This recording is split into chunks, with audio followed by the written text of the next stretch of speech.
Stormy, baby. Better hurry, spark it up with no worries. Harmonious gang with the big bro. What's up, gang? Get lit just like me. Big bossed up, chop it up with Riley. 42 of y'all You waiting? better come with it to kick rocks, cause you now tuned in. No. To 10 Talks. Let's Now let's get lifted and take a shot. go. You are now tuned in to They 10 can't hear you. Talks. Bum, bum, bum, They bum, can't bum, hear bum, you. bum. You're far too quiet. Yes, I can. No. That Really? that shows to me that you're not actually a real fan of 10 Talks. I'm serious, because if you watch Not a 10 real Talks, one? if you watch 10 Talks, you'll see that you're too drunky. Look at you just. I'm Call me kidding. a drunkie. I'm kidding. You just spilled hella drink all over your shirt. I know, because I'm not trying to get my lipstick fucked up, and What? now I just fucked my whole face. Yeah, Oh, exactly. I And you ruined the show. That's it. You know what? That's it. Off live. Sorry. You ruined I everything. messed it up. You messed everything up. You see, sometimes you try to save one thing, but you make a million things other worse. Not A million you, things not other worse. Not you, but Okay, just that could Russian. happen. You Russian know. ass. What do you mean? Because whatever. You're being racist again. Oh, shut up. Okay, so what was I gonna say? Welcome to episode 60 of 10 Talks. We're 9 away from 69. We gotta have Jenny 69 on our podcast. Imagine. Wait, hold on. Manifesting. No, this. before I even forget this, I know we're in our intro, but guys, the other day, actually no, not the other day, like a week or two ago, I had to do the Jenny 69 clips, right, for the No Jumper Clips channel. Subscribe, by the way, if you guys would like to. Anyways, I was doing the Jenny 69 clips, and then anytime I have to add the clips, I have to add the full podcast link, right? So I just search Jenny 69 interview or something like that or whatever, and then no, the Jenny 69 No Jumper interview pops up, but then I see another Jenny 69 interview that like popped that was uploaded around the same time the No Jumper one was uploaded. No. I clicked on it. I was like, "Who is this channel?" Like, I was like, because usually I recognize what hip hop channels there are, right? And I'm like, "Who is this channel?" I click on it, and it's some random fucking podcast that just started. They have like 300 subscribers. It's some lady who fucking who hosts the podcast by herself, and all her other guests were just like, you know, people she knew or whatever. Yeah. And somehow she got Jenny 69 on the podcast. So maybe, you know, it's friends or something like that. But yeah. I was thinking, like, if she has 300 subscribers and has Jenny 69 on, we could probably get Jenny 69 Yeah, on. for sure. We could probably get more people than we think we could get. What would we talk to Jenny 69 about, though? We could talk to her about makeup. Oh, yeah. Oh. Her song, like how she transitioned from makeup to music, because she's been doing makeup for a long time. Like, this is hella random. Yeah, Like, that's true. She's done, like, she's been around for like 5+ years, I think. And just following up on the No Jumper interview is I had no idea that her son was autistic.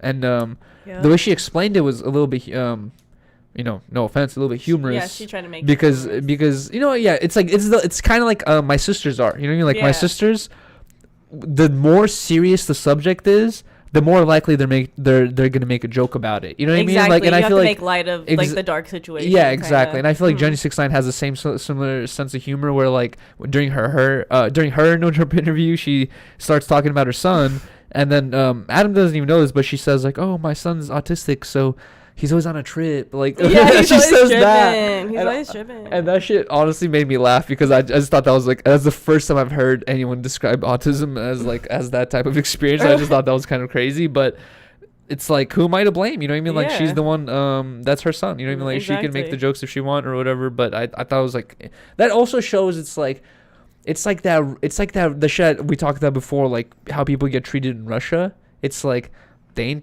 ain't scared to treat you normal, they ain't scared to joke about you either. You know what I mean? Like, out here, it's like, let me look around the room to see who's most I can make jokes about. You know what I mean? Like, who in this room can I not make jokes about? Oh, this person, no, I cannot make a joke about him because Yeah. I'm gonna look like this. Oh, that person, I can't make a joke about them because I'm gonna look like this. Oh, this person, I can make a joke about them because Dude, yeah. everyone will think it's fine. You know what I mean? Like, and like, yeah, it's like evil playing ground. Make fun of everyone evenly. Dude, when I used to work at a daycare when I was in college, and we had a couple autistic kids.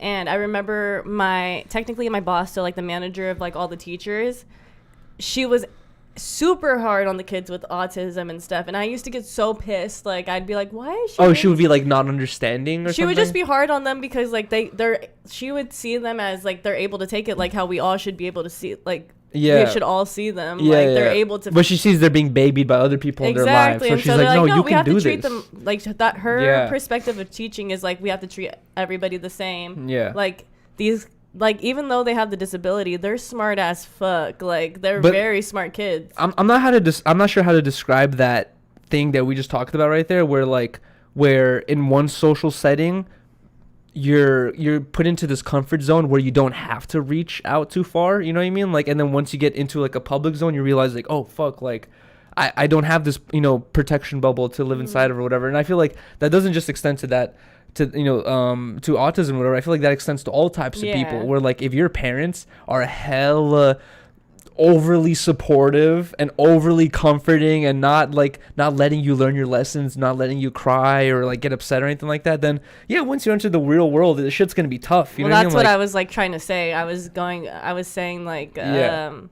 it would piss me off seeing her being so hard on them, but then it took me a couple months to work for that company to realize like, oh no, like these kids know what they're doing. They figured it out. No, they know what they're doing. Yeah. Like they're super smart. Oh, they okay, just okay, have okay. like they have a disability, like they're on the spectrum. Like the spectrum's a whole Yeah, exactly. leveling thing, kind of like they were smart and they were capable of knowing things. So that's why she told me like, no, like they're fine, like treat them like everybody else, because they are like everybody else. Yeah, and not only that, I kind of don't even like when not even don't even like, but I feel like there's a better way to put it when you say like, oh, they're like everyone else. I feel like I thought I had this thought back in high school where like I was learning about, like I always learn about random shit, like you know me, like I'm always learning about most random shit. Like today I was watching some video about dinosaur bones, and like I just like always am just curious, you know what I mean, like about random shit. And a long time ago I was just like kind of looking into the history of like some of the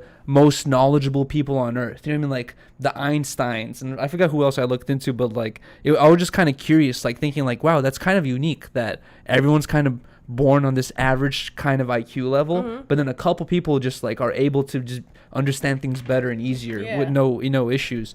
And as I was looking into that, I realized that like along with Einstein and a couple of other genius people, you should move a little bit closer to the left, is like, dude, at young ages their teachers thought they were autistic. Some of their teachers thought they were retarded. Some of their teachers thought they had like learning disabilities. But then like you as a teacher, you don't realize that like, no, this kid just sees things like in a different a completely different perspective that you yourself, you're never going to be able to understand. You know what I mean? Like they are on a trip, but like on a trip where like it's like understandings on a different level. You know what I mean? Like the little, I feel like a lot of times, like I feel like, you know, human emotions kind of limit us, you know what I mean, like to like actually like focusing on progress or building up the human population or civilization to a whole nother level. It's like emotions can definitely get in the way. Greed can get in the way, you know what I mean, like anger, all that stuff, spite. And I just feel like, yeah, with like Elon Musk, Einstein, it's like they just focus on like that one thing, you know what I mean, like the shit that they find interesting, and then boom, they take it to a whole nother level. And the whole reason why I bring this up is because have you heard of CRISP? No. CRISP is like, it's like basically like a science, I'm not even sure how to describe it. It's basically like a company where it's a bunch of scientists or whatever, and their goal is to basically modify the human DNA and find illnesses and find disabilities before you're born and take them out. So basically, like if you're about to have a baby, you can like take your eggs or your semen or whatever to this company, and they're gonna be like, you have a chance of this, like, you know, this type of illness or this type of disability happening, and they can take those genes out of your like sperm or whatever, or eggs or whatever, just to make sure that your baby's healthier. And yes, it does sound like on one perspective you think like, I don't want a person to go through like a difficult life if they don't have to, you know what I mean, like it's like you're kind of saving someone from grief. But then I was thinking like, if CRISP is like a very small company, it's like a startup shit, right? But their goal is to get on the point where every hospital has this available to them easily, you know what I mean, like every time someone gives birth, hey Riley, let's make sure your baby's not going to be sick. You as a mother, you're like, yeah, I don't want my baby to be sick. And then like next thing you know, 100 years in the future, we're having all the same types of kids being born. It's almost like fucking fruits and vegetables where it's like one DNA chain being born, you know? And it's like, I'm thinking like, I feel like the other things that happen in like in the human birth, like the defects, I guess you can describe them as, but I don't even think they're defects. Like I feel like they add to intelligence or add to diversity or add to imagination. You know what I mean? It's like I feel like if you take out like those little things, like they don't want any more autistic kids being born. They don't want any more kids who suffer from retardation being born. But I feel like if you take that out of the equation, you're gonna lose a lot more than you're gaining. You know what I mean? Like, what do you think about that? It does, but then the other side, it's like you don't want people to live and suffer. I've never heard of like, I've heard of like people being tested like when they're pregnant to see if their child is gonna have any like defects or not defects or. But they're already pregnant. Yeah, like when you're pregnant, you get test ran to see if like it's possible if your child's gonna have Down syndrome. And or, could like, they like? They could test for that shit, but I didn't know that they could change it genetically or like if they seen like something wrong. Oh, like, so they could just warn you ahead of time, but they can't actually fix it or like kind of adjust it or anything, right? No. But you get tested for like all that kind of. Interesting. Like they run tests for that kind of. No, stuff. yeah, CRISP like does a level before where like before you're even pregnant, they tell you like you know what we should take out of your genes, what we can add, crazy. or like stuff like that. And yeah, it gets to this crazy I don't level know, where it's just like I feel like you need it. I don't know, not even need it, but it's like exactly. Isn't it supposed to be like I don't know, natural as possible? Like, but also like with me, and you know the way I am. This is the reason why. Oh my god, this is the reason why I hate the Kardashians so much. Is in my mind, natural is best. You know what I mean? Like natural is like, dude. We've been on this planet for I don't know how long, but I'm saying like we've been living in this world of like having cars, electricity, phones, and all this stuff for like 50 years or like maybe like a close to 100 years, but like the first 50 were like rough, you know what I mean? Like now we're living in this very privileged, easy kind of living space. As if you're born into like, you know, America or like, you know, one of the more privileged countries, I guess. But like, I feel like right now it's like super fucking easy, you know what I mean? Like, and I feel like people who are born in big cities like Los Angeles and New York, they can easily think like, what's the point of a forest? What's the point of a river? Like, what's the point of a mountains? And like, you know, I have a car that takes me from here. Like, I need roads. And like, it's so easy to not think of the importance of nature. But for me, like, it's always in the back of my head that nature is like the pinnacle of success. It's like it or not, you know, like people always say like there's like Western medicine and then there's shaman medicine where they give you like, you know, roots and herbs to fix yourself. And it's like, yes, those can fix you too. But Western medicine can fix you a lot better most of the time because they know what the fuck they're talking about. And that kind of drives you away from the natural approach. But me still, it's like, I feel like natural, like it's I'd rather try the natural first and then. Exactly. If all else fails. But it's like, I feel like the word natural is great. Like I said, we've only been living in this bubble for like 100 years. America's been alive. We don't even, me and you, we don't get a lot of natural anything. That's what I'm saying. And like America in general is like what 300 years old. Our bodies to get to this point has been millions of years of evolution of sex, of fucking drinking, like all this shit has been like you know, tons and tons of ancestors have fucking passed away for us to get to this point that we are now. And for us to think that we have it all figured out in 300 years compared to fucking 5 million is, I feel like it's crazy. You know what I mean? But it's to like, get back to your question, as a woman, if I were to find out that my child was going to have a disability before I was giving birth to the child, I would let it be. You would? I think so. Unless it was like something that was like, you need to take care of this or your kid is going to die. Yeah. Like I'm not going to, like if they told me like your child's going to have Down syndrome, I'm not going to be fucking hurt and devastated over the fact that my child's going to have Down syndrome. Like that's just what the plan was for me, and I'm going to have to figure it out. I'm going to have to do my research on all this shit. Like it's just going to be my new lifestyle, but it's just like, I don't know, like hearing people like get all crazy over like people get like when they get these tests ran and like how scared they are of this kind of thing happening. I'm like, it is scary though. It is scary, but it's like You figure it out. Like when you're a mom, it's natural. Like you figure it out. But you know what I was gonna bring up is I was talking about this same thing with Trevor the other day, and Trevor brought up it was like an article or a video he watched about a lady who had the pre-warnings of like your kid might be born with certain disabilities. I forgot what the disabilities were, but she ignored them, and then the kid was born, right? Yeah. But to her surprise, like the kid was nonverbal, couldn't hear, couldn't move, and it was like basically in a vegetable state, right? And I think she spent like a cool amount of years taking care of him or her, but then she got to this point where she said it like in an interview where she's like I just had to like kind of get to this logical point where I was thinking about, what am I really doing here? I'm taking care of a person who doesn't even know I exist. You know what I mean? They don't even know I'm doing anything for them. It's kind of like it's almost like putting a heart, lungs into a box with no brain, and you just got to feed it every day to keep it pumping. You're like, oh, I'm keeping this thing alive, but it's really, nothing's really happening. You know what I mean? And she had to get to this point where she was like, pull the plug, you know what I mean? Because she realized like, dude, I'm not doing nothing. Like I'm just, it's kind of torture at this point. You know what I mean? And it's crazy. And honestly, it's like, well, I'm not saying that if the doctor was like, your child's gonna have to have these issues, you need to do this, this, and this. Like, of course I'm going to do this, this, and this, so they don't have that issue. I'm just saying, if they told me, like, your child's going to have this, there's nothing you can do about it, you got to accept that shit. You can't just 100%, say, like, 100%. What the fuck? I'm going to give this thing away. Like, no. Dude, that brings me back to the... Not brings me back, but remember that thing on YouTube about a YouTube family who adopted a girl from the Philippines? Oh my god! And and basically their YouTube channel, or the child had autism too, or something like that, right? Yeah, no, or but what was fucked up is like their YouTube channel was based on like a family channel, and they knew that their audience was like cultivated for family stuff, for like, you know, good heart feeling shit. So they, you know.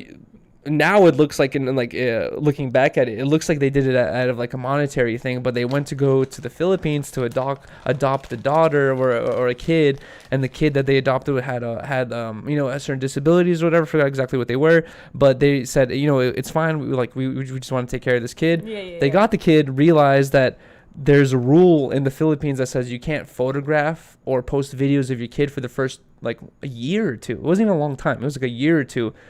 And then, you know what I mean, like, and then after that you could post photos. Like, it was just like a legal law that they have. And those parents were like, what are we gonna do, not post photos of our new kid? We're not gonna make vlogs of our new adopted baby from the Philippines? And they sent the kid back. Yeah, fuckers. And it's fucking like evil ass people, dude. If I heard the news like, oh, you can't take pictures or videos of the kid for the rest of your life, that would be a big deal, but I would still be like, if this is your only option, I would really think like, are photos or videos that big of a deal? Nah. But they only had a year or two of not posting shit, and they were like, you could keep your own, like you could have them for yourself, but you don't have to put them out, bruh. And it just shows like their goal, you know what I mean? Like, behind it. All these crazy family channels, dude. Like, look at fucking Ace Family. Like, they kept reproducing to make content, straight up, because they had another baby. It was a girl again. So, you know, they had another baby to, like, try to get a boy. Oh, my God. Did they get a boy? Yeah, but it's just, like, that kind of mindset. It's just, like, fuck. Like, this is what our life's coming to. But, no. Okay, I disagree with that. Because there's a lot of people who say, like, YouTube is the cause of this. Or, like, this is, like, the evolution of YouTube is, like, people becoming this shitty or this shitty for... Because at the end of the day, it's not for views. It's for money. Yeah. And people have been shitty for money since the beginning of time. Sure, you know what I mean? Like, if you can look back at stories in, like, tiny little villages of, like, people extorting selling their sisters' fucking bodies for money. It just sucks that like, people are reproducing for this. Like, reproducing.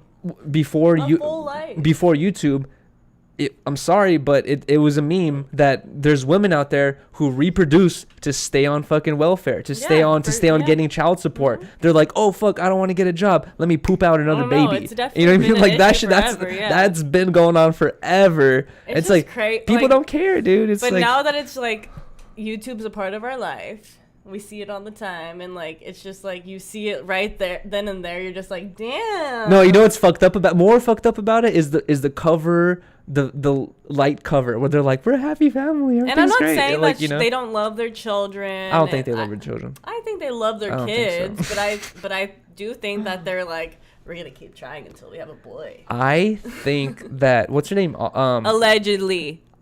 Don't shoot. I think that Catherine McBroom. I think that Catherine McBroom, under the correct circumstances, will murder her children.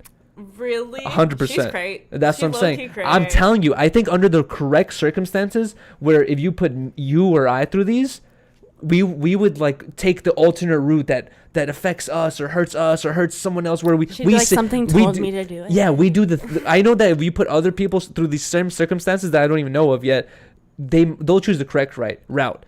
I'm 100%, like 99% sure that Catherine would murder her children. Okay, this is just us talking about big figures. I'm just saying that right now because last time in the comments, people were coming at me for like saying Kanye's an abusive man. Yeah, I know. And I disagree with you. I said I feel like he could be the type that is an abusive boyfriend. Maybe that's why Kim's scared. Oh, this is a good topic to talk about. And somebody came for me in the comments. I saw that. And I was like, I never replied to comments. But I was like, no, dude. Like, I did say, like, I just think this. Like, I wasn't saying, like, Kanye is this. Can I just say that I had a bruh moment when I was so annoyed. I was reading through the comments. I see that comment, right? It's like a paragraph, right? So I'm like reading it. I'm like, okay, this was really going in. Like he's really serious about this thing that he's talking about. And then I see reply, right? And I'm like, okay, I'm thinking like someone else should probably talk some sense into him. Click on reply. It's me. I see Riley, and I'm like, bruh. I'm like, I didn't even say anything, but I was like, Riley knows not to reply to trolls, right? I never do. I never do, but then, like, the fact that he was just like, don't say he's an abusive person, blah, blah, blah. And I was like, he's defending Kanye. But I never said Kanye's an abusive man. Like, that's why Kim said that. I was like, I feel like Kanye maybe this is why Kim is, like, on her shit right now. Like, she doesn't want him near the kids is because who knows? Maybe that could have happened. I think we don't know. We don't know their personal life. And that's how I was explaining it. So, like, the fact that the person in the comments was like, don't say that about Kanye. Yeah. I was like, first of all, Kanye doesn't know you at all. Wait, hold on. Honestly, I want to say that whenever I feel like we think about the Kanye-Kim relationship, we think about some average relationship that all of us are having. No. They have a very, very unique. I don't know how the structure of their relationship is built, but it's built in a very convoluted, fucking twisted way that we're never going to understand. And I feel like after dark and crazy and weird. This is gonna go into us talking about the Kanye documentary that we just watched. We didn't really watch it too much, but we like skimmed through it. Not skimmed through, but we were half paying attention to it. It was kind of Juice WRLD documentary vibes, where it was like mostly not as good though. Mostly just old clips. Yeah, exactly. Mostly but it's gonna be a series, so I feel like it's gonna probably build up. I'm honestly excited to rewatch it and watch the other two, but. From watching that Kanye documentary, it's like I was telling Riley, I was like, dude, people in the comments noticed last time we were talking about this with therapy. It's like I grew up in like a non-privileged household, and I've noticed that this has changed my perception on certain people I've met. You know what I mean? Especially like privileged people, where like they really have to earn my trust type shit, like or my respect as a character for me to be like, oh, this rich person is a good person. Usually I think of them immediately as a bad person, but like I've noticed that like, you know, me growing up in poverty has negatively affected my perception on people. And Kanye in that documentary, he grew up on another level of poverty. I'm not sure how, you know, like how you could compare our lives growing up, but like he also grew up in very severe poverty, and like, you know, in Chicago, in a crazy fucking like gang environment and like all this stuff. And like as you're watching the documentary, you can see the effects of his childhood on him, his dad being a priest, you know what I mean, like his mom being a school teacher. It's like you could see all these effects on his personality. And then that's the shit that like as we were watching that, I was trying to think like the way he talked. I was trying to think like what are the things that affected my personality to become this way, you know? And then I was thinking about it as well. And then I was getting to this point where I was telling Riley, I was like, Kanye at this point Like, we don't understand the trials and tribulations, or even the things that he's talking about. Like, the things that he's talking about are so big and on such a world scale or a wide scale that a lot of us normal people who haven't even gone outside our cities will never be able to understand. Like, when I even brought this up as a comparison when he was on that morning show, and he was like, "You ain't got the answers, Sway. You ain't got the answers." He was talking about how. I was telling Riley this, how there's no black, what's it called? There's no black, what are those businesses called?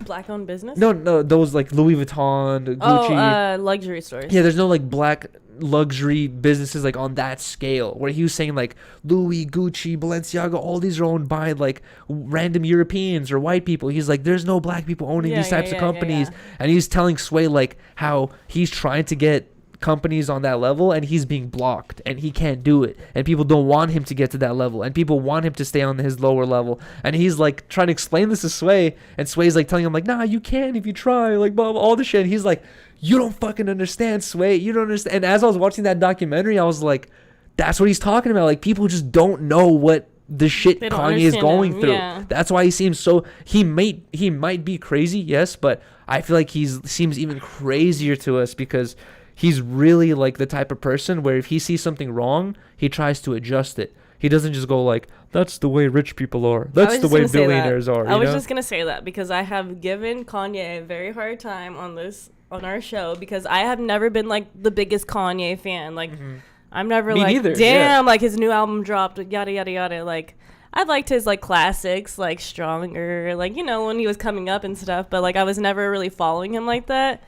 But I feel like recently, like with him, like in like all the media and shit, doing all this crazy stuff, even though he's being wild, like he's literally wilding and like just doing crazy ass shit, like it kind of humanizes him in a way where I'm just like, and he's going through shit and he's making it public, and it's just, he's fucking famous as fuck, and but like, he brings up some good points too. Like, exactly. Like, you're just like, everybody has to listen to him because he is bringing up some real good shit, points, and you're like, real whoa. Shit. Like when the shit with Kim just started, he's like, yo, he's like, the Kardashian family has been doing this. They've been hooking up with black people, having kids with black people, black dudes, and then trying to make the black dudes look crazy and be like, no, they're crazy. Actually, I'm the normal one. And he's just like, and he points it out. And then you look at his tweet and you're like, yo, like, that's true. That's, you know, that it is such an easy argument to make, I guess, from them, like in their perspective or whatever. It's like, and you really start like not sympathizing, but like understanding, like, this is why he's so angry. I can't imagine being a person who has the reach of the whole world, but still no one really understands or hears you. So he's kind of like just like going insane, thinking like, fucking listen, bro. Like, I'm trying to tell you guys some real shit. I've been trying to tell y'all. Exactly. Yeah. And yeah, I don't know. It's like I like the documentary, but also I didn't really like it because it was kind of boring. I think we need to rewatch it. Yeah, we should rewatch it, but it felt like it didn't have as much structure as like the Juice WRLD did. The narrator is like, when I met Kanye, and it's like, then Kanye made my life like this, and it's like, we don't even know the person who's running the documentary. I didn't want to say it, but unfortunately, I think that's what makes it weird, because it's like, you think it's a fictional tale where it's like a like that's like a movie narration type of thing. I'd be more interested in the guy who filmed and directed the video if he had said nothing. And we also don't have any like Kanye today where giving his own commentary like back at his own shit, you know? Yeah. And I feel like, you're right. That's true. Like that would add a little more to the documentary. If him looking back on it. And he's like, oh yeah, like this time I was da da da da. Like if we had his input from those times, because it is really cool to see footage from literally his come up, like KRS-One. I remember that shit. I remember his come up. Like I would be like, my whole family would be picking up my older sister from work. Like my whole family in the car, and we're Stronger from Kanye West fucking slapping in the car. Like, like I just remember his come up, like him getting popular and like us all fucking with his music. Same. Like, I'm telling you, like it was just a different time, a different era. I'm like, I don't have that many memories of like me and my family like driving around listening to music, but I remember a long time ago, me and my family were in Big Bear, and my sisters put on Family Business by Kanye West, and I remember we were like slapping it, and me and my sisters were enjoying the fuck out of it. I think it was my first time hearing the song, and I was like, this is such a good song, blah blah. And then my dad has always hated hip hop since the beginning of time, and he's just like, what is this? Turn the shit off, blah blah. And then my mom also like, she hears one bad word and she's like, no. What are they talking about? You know what I mean? And like, she also didn't like the song, but I was like, man, this shit's a slapper. You guys are tripping, but yeah, I know. Shit's. And take me on a trip I want to see. Oh yeah, I know. That was like legendary. That's true. That was legendary. And I remember like around the same time that song came out. Remember I told you my friend growing up, Alana, she went to London. Oh my god! And that song came out, and I was like, London's a big deal now. Why is London so cool? Pulsating. I don't know when that song came. That song probably came out before. Came out before 2008 because Brittany was like 16, working, and like we'd be. I'm telling you, when we'd pick up Brit, like it was all my siblings in the car, my mom. Kanye. CLA. Oh wow, like, that's that was like 2007, 2006 probably. When I was in 7th grade in middle school. I was probably like in 6th grade. It's 2006. You were not in 6th grade. I was in 2008. 6th I graduated elementary school, so I was probably in like 3rd. I graduated elementary school in 2005. Yeah, that's crazy. Cheers to episode 60. Woohoo!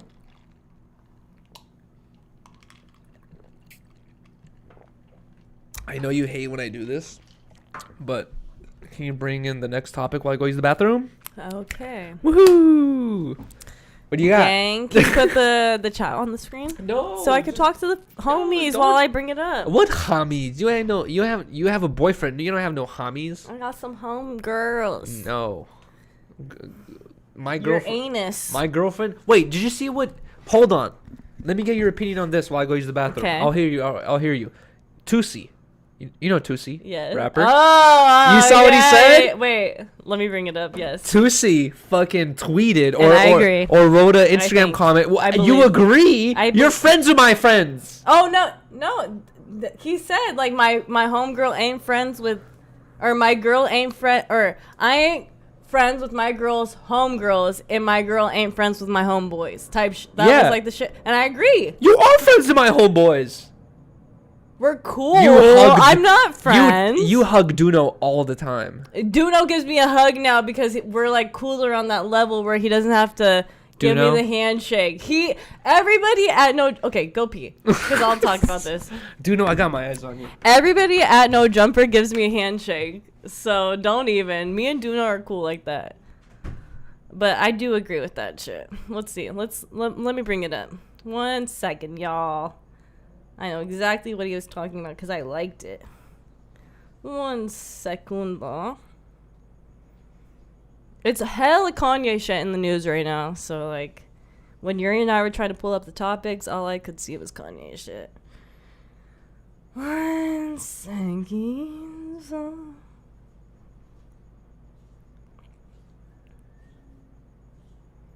But when I saw it, I started laughing. I wanted to send it to Yuri because, like, that's some shit Yuri would fucking say.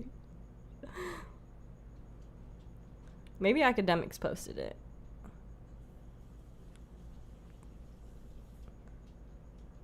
Damn it. Maybe Academics posted it. So what'd you have to say about it? I agreed. I liked it because I was going to send it to you. Wait, don't you want me to be friends with your friends?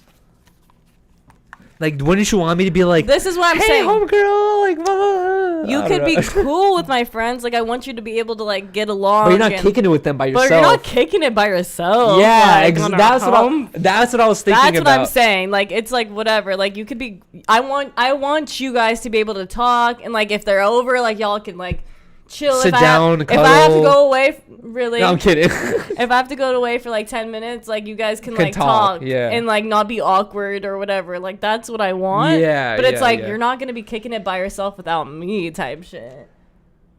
Right? Yeah, exactly. And that's the way saying that, right? And that's the same way right? and that's the same way I felt, where like I read it and I was like, Tusi's being kind of vague right here, right? And I was thinking like he's talking about like I don't want like there's no situation that's appropriate in which like you're like, yeah, Riley's kicking it with Kirill right now. That's weird. I'm on stream at home. Riley went to go kick it with Kirill. Yeah. That'd be weird. You know what I mean? I'd be like, yo, no. What are you gonna go do? Fuck no. that. You know what I mean? Like that's No. fucking weird.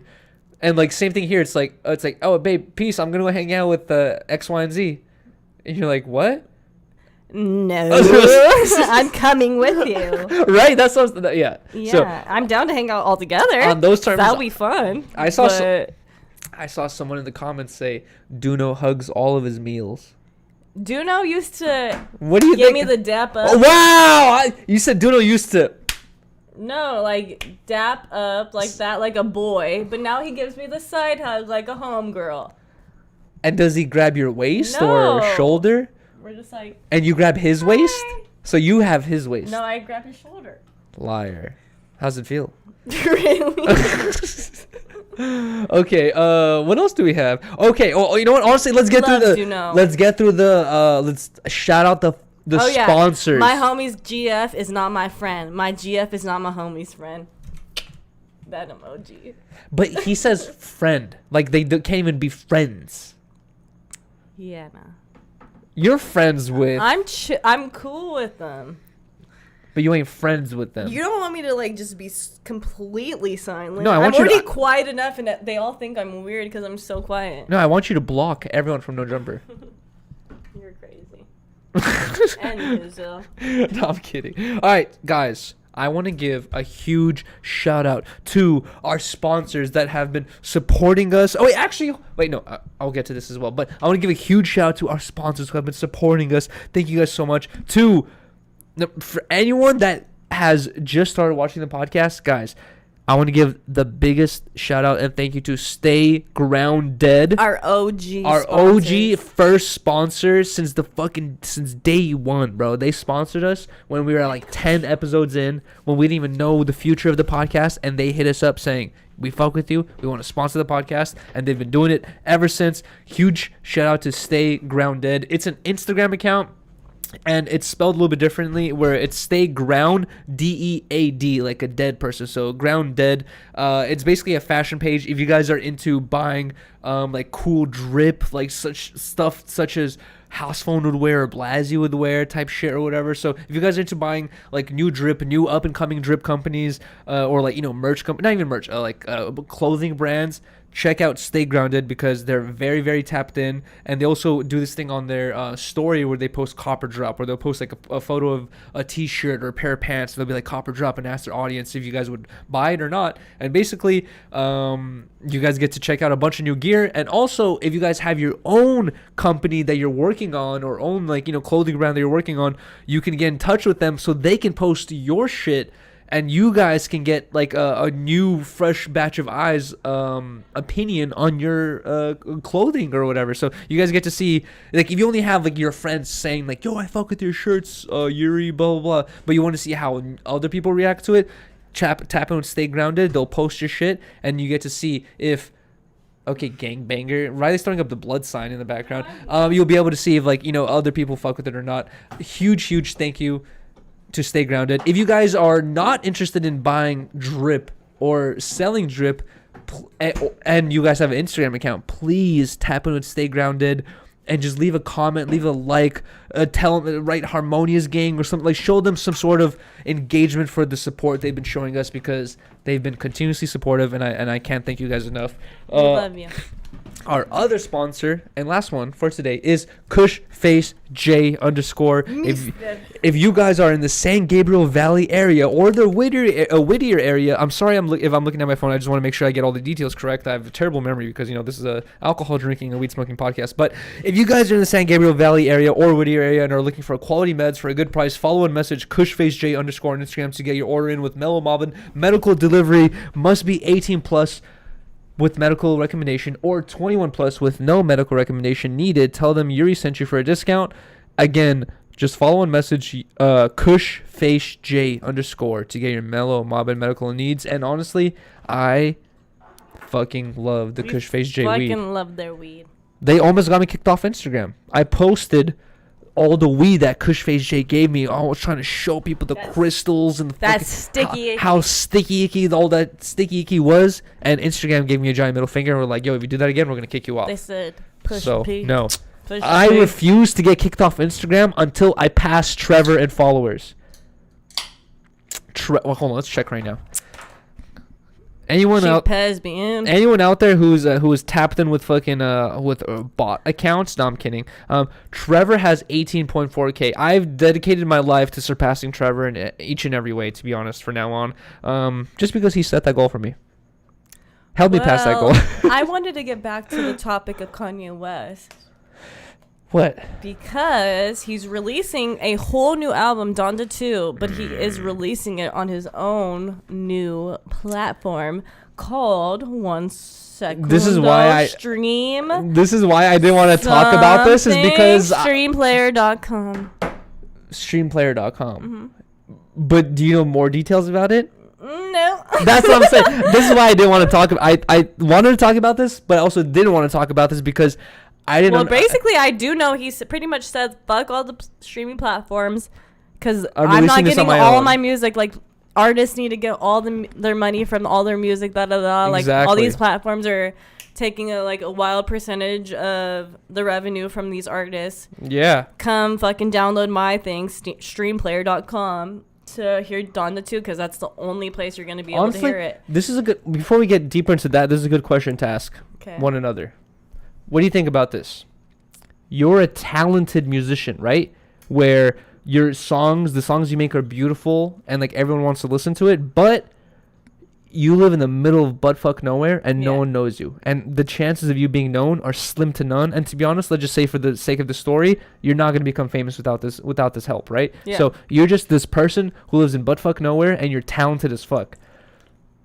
A company who has the ability to like promote you to other countries all across America, like all this shit, they come across your talent and they're like, hey, listen up, sign this contract, we'll give you a bunch of money, and and basically like that's usually the way it works, right? The artist is super in need of exposure, distribution, and the company is like, we'll give you distribution for your shit, and it helps out one another. But the way it works out now is the company usually keeps like 80%, and the dude keeps like, or girl, or just per artist keeps like 20%, right? So that's the battle. Let me ask you, who do you think honestly deserves the money? If the artist didn't link up with this businessman, he would be a fucking person playing guitar to a river. You know what I mean? Like, if this businessman didn't link up with this guitar player, he'd still be rich, but he wouldn't have made that money right there, right? So it's just kind of like, who deserves the bigger cut? Is it the artist, or is it the guy who can give you the eyes? You know what I mean? Like, that's why agents have. But what do you think? I think it's so when I lived in San Francisco and I was like into acting and all that stuff, I signed with an agency in San Francisco. And it was an 80-20 deal. Wow, I can't believe I guessed that correctly. Yeah, because that's usually the deal you have to strike out. Yeah. It's an 80-20 deal where you pay $20% to your agent on any type of booking you make, right? And I do agree with that shit, because they are the people who are putting you in connections. If you didn't have this connection right now, you're not going to get this audition. It's like you're not going to get this promotion. It's always the people you know. Yeah, you know what I mean? You have to pay them in some kind of way. For allowing I would say either 70-30 or 80-20, because altogether you are the talent.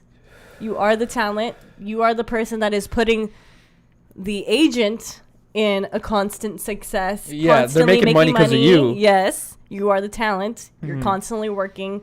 They're not working as crazily. Like, they are booking you jobs, but they're not they're not performing the jobs that you have to do. But they're also taking a risk on you because they probably talked to like 10 other artists before who they thought they were going to be the one, and they gave them $1 million. And my nothing agency happened. has probably like thousands of people who are signed to them. Yeah, and they're hoping one of them makes a good something.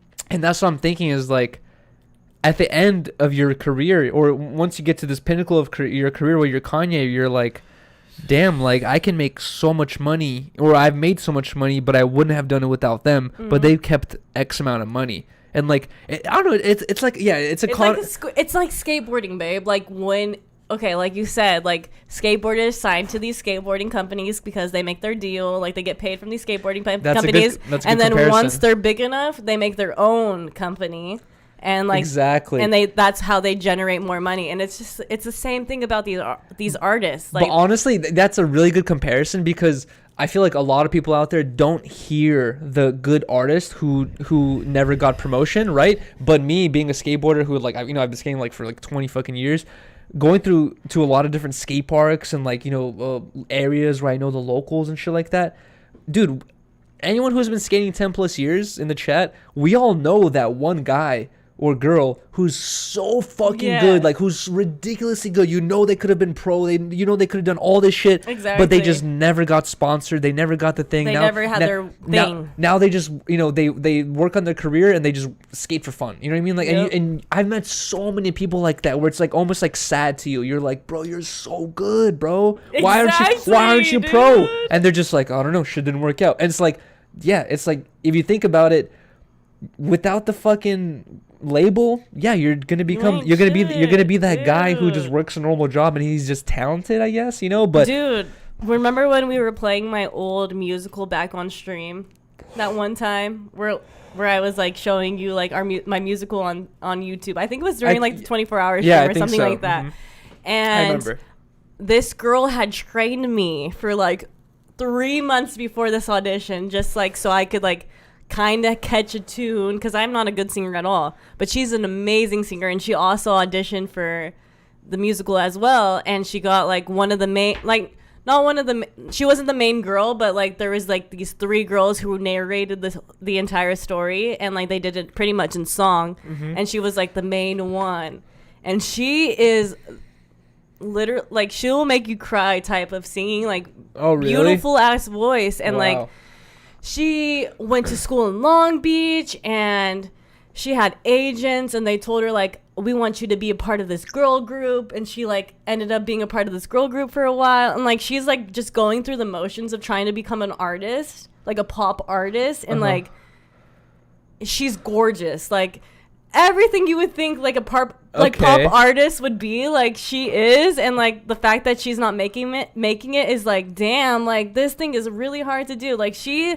has the entire thing that you're looking for, and like it just shows you like, nah, like it's the people you know. It's the people you know. Like she's been doing this for a long, long time. And that's where it's like, that's where like you hear hella songs about how like you're signing a deal with the devil, because you can maintain your integrity, maintain your talent, and just know that, I'll never become famous, but you can sell your integrity, sell your talent, and receive the materialistic reward. And then you have to think like, which one's worth it? You know what I mean? Is it worth it to receive that materialistic reward to sell a piece of yourself? Because those songs, it's like, you listen to those songs, you don't care about fucking Apple Music. You don't think Apple Music's so good at making songs. You're thinking Kanye is good at making songs. You don't give a fuck about Apple Music. Queen. But they're the ones, Freddie Mercury, they're the ones getting all the money. Yeah.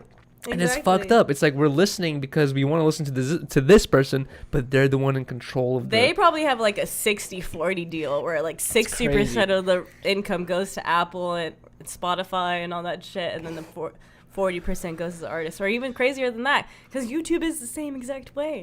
You know what I always think about too is like Nelk was dealing with a lot of shit where Nelk has like kind of like, I feel like they might still be growing, but I feel like they've kind of pinnacled where they've reached a huge audience, and now they're just kind of like growing, just fucking riding the wave of whatever they created. But I feel like Nelk, when they were super growing every day. Like they were just the viral movement everyone was caring about.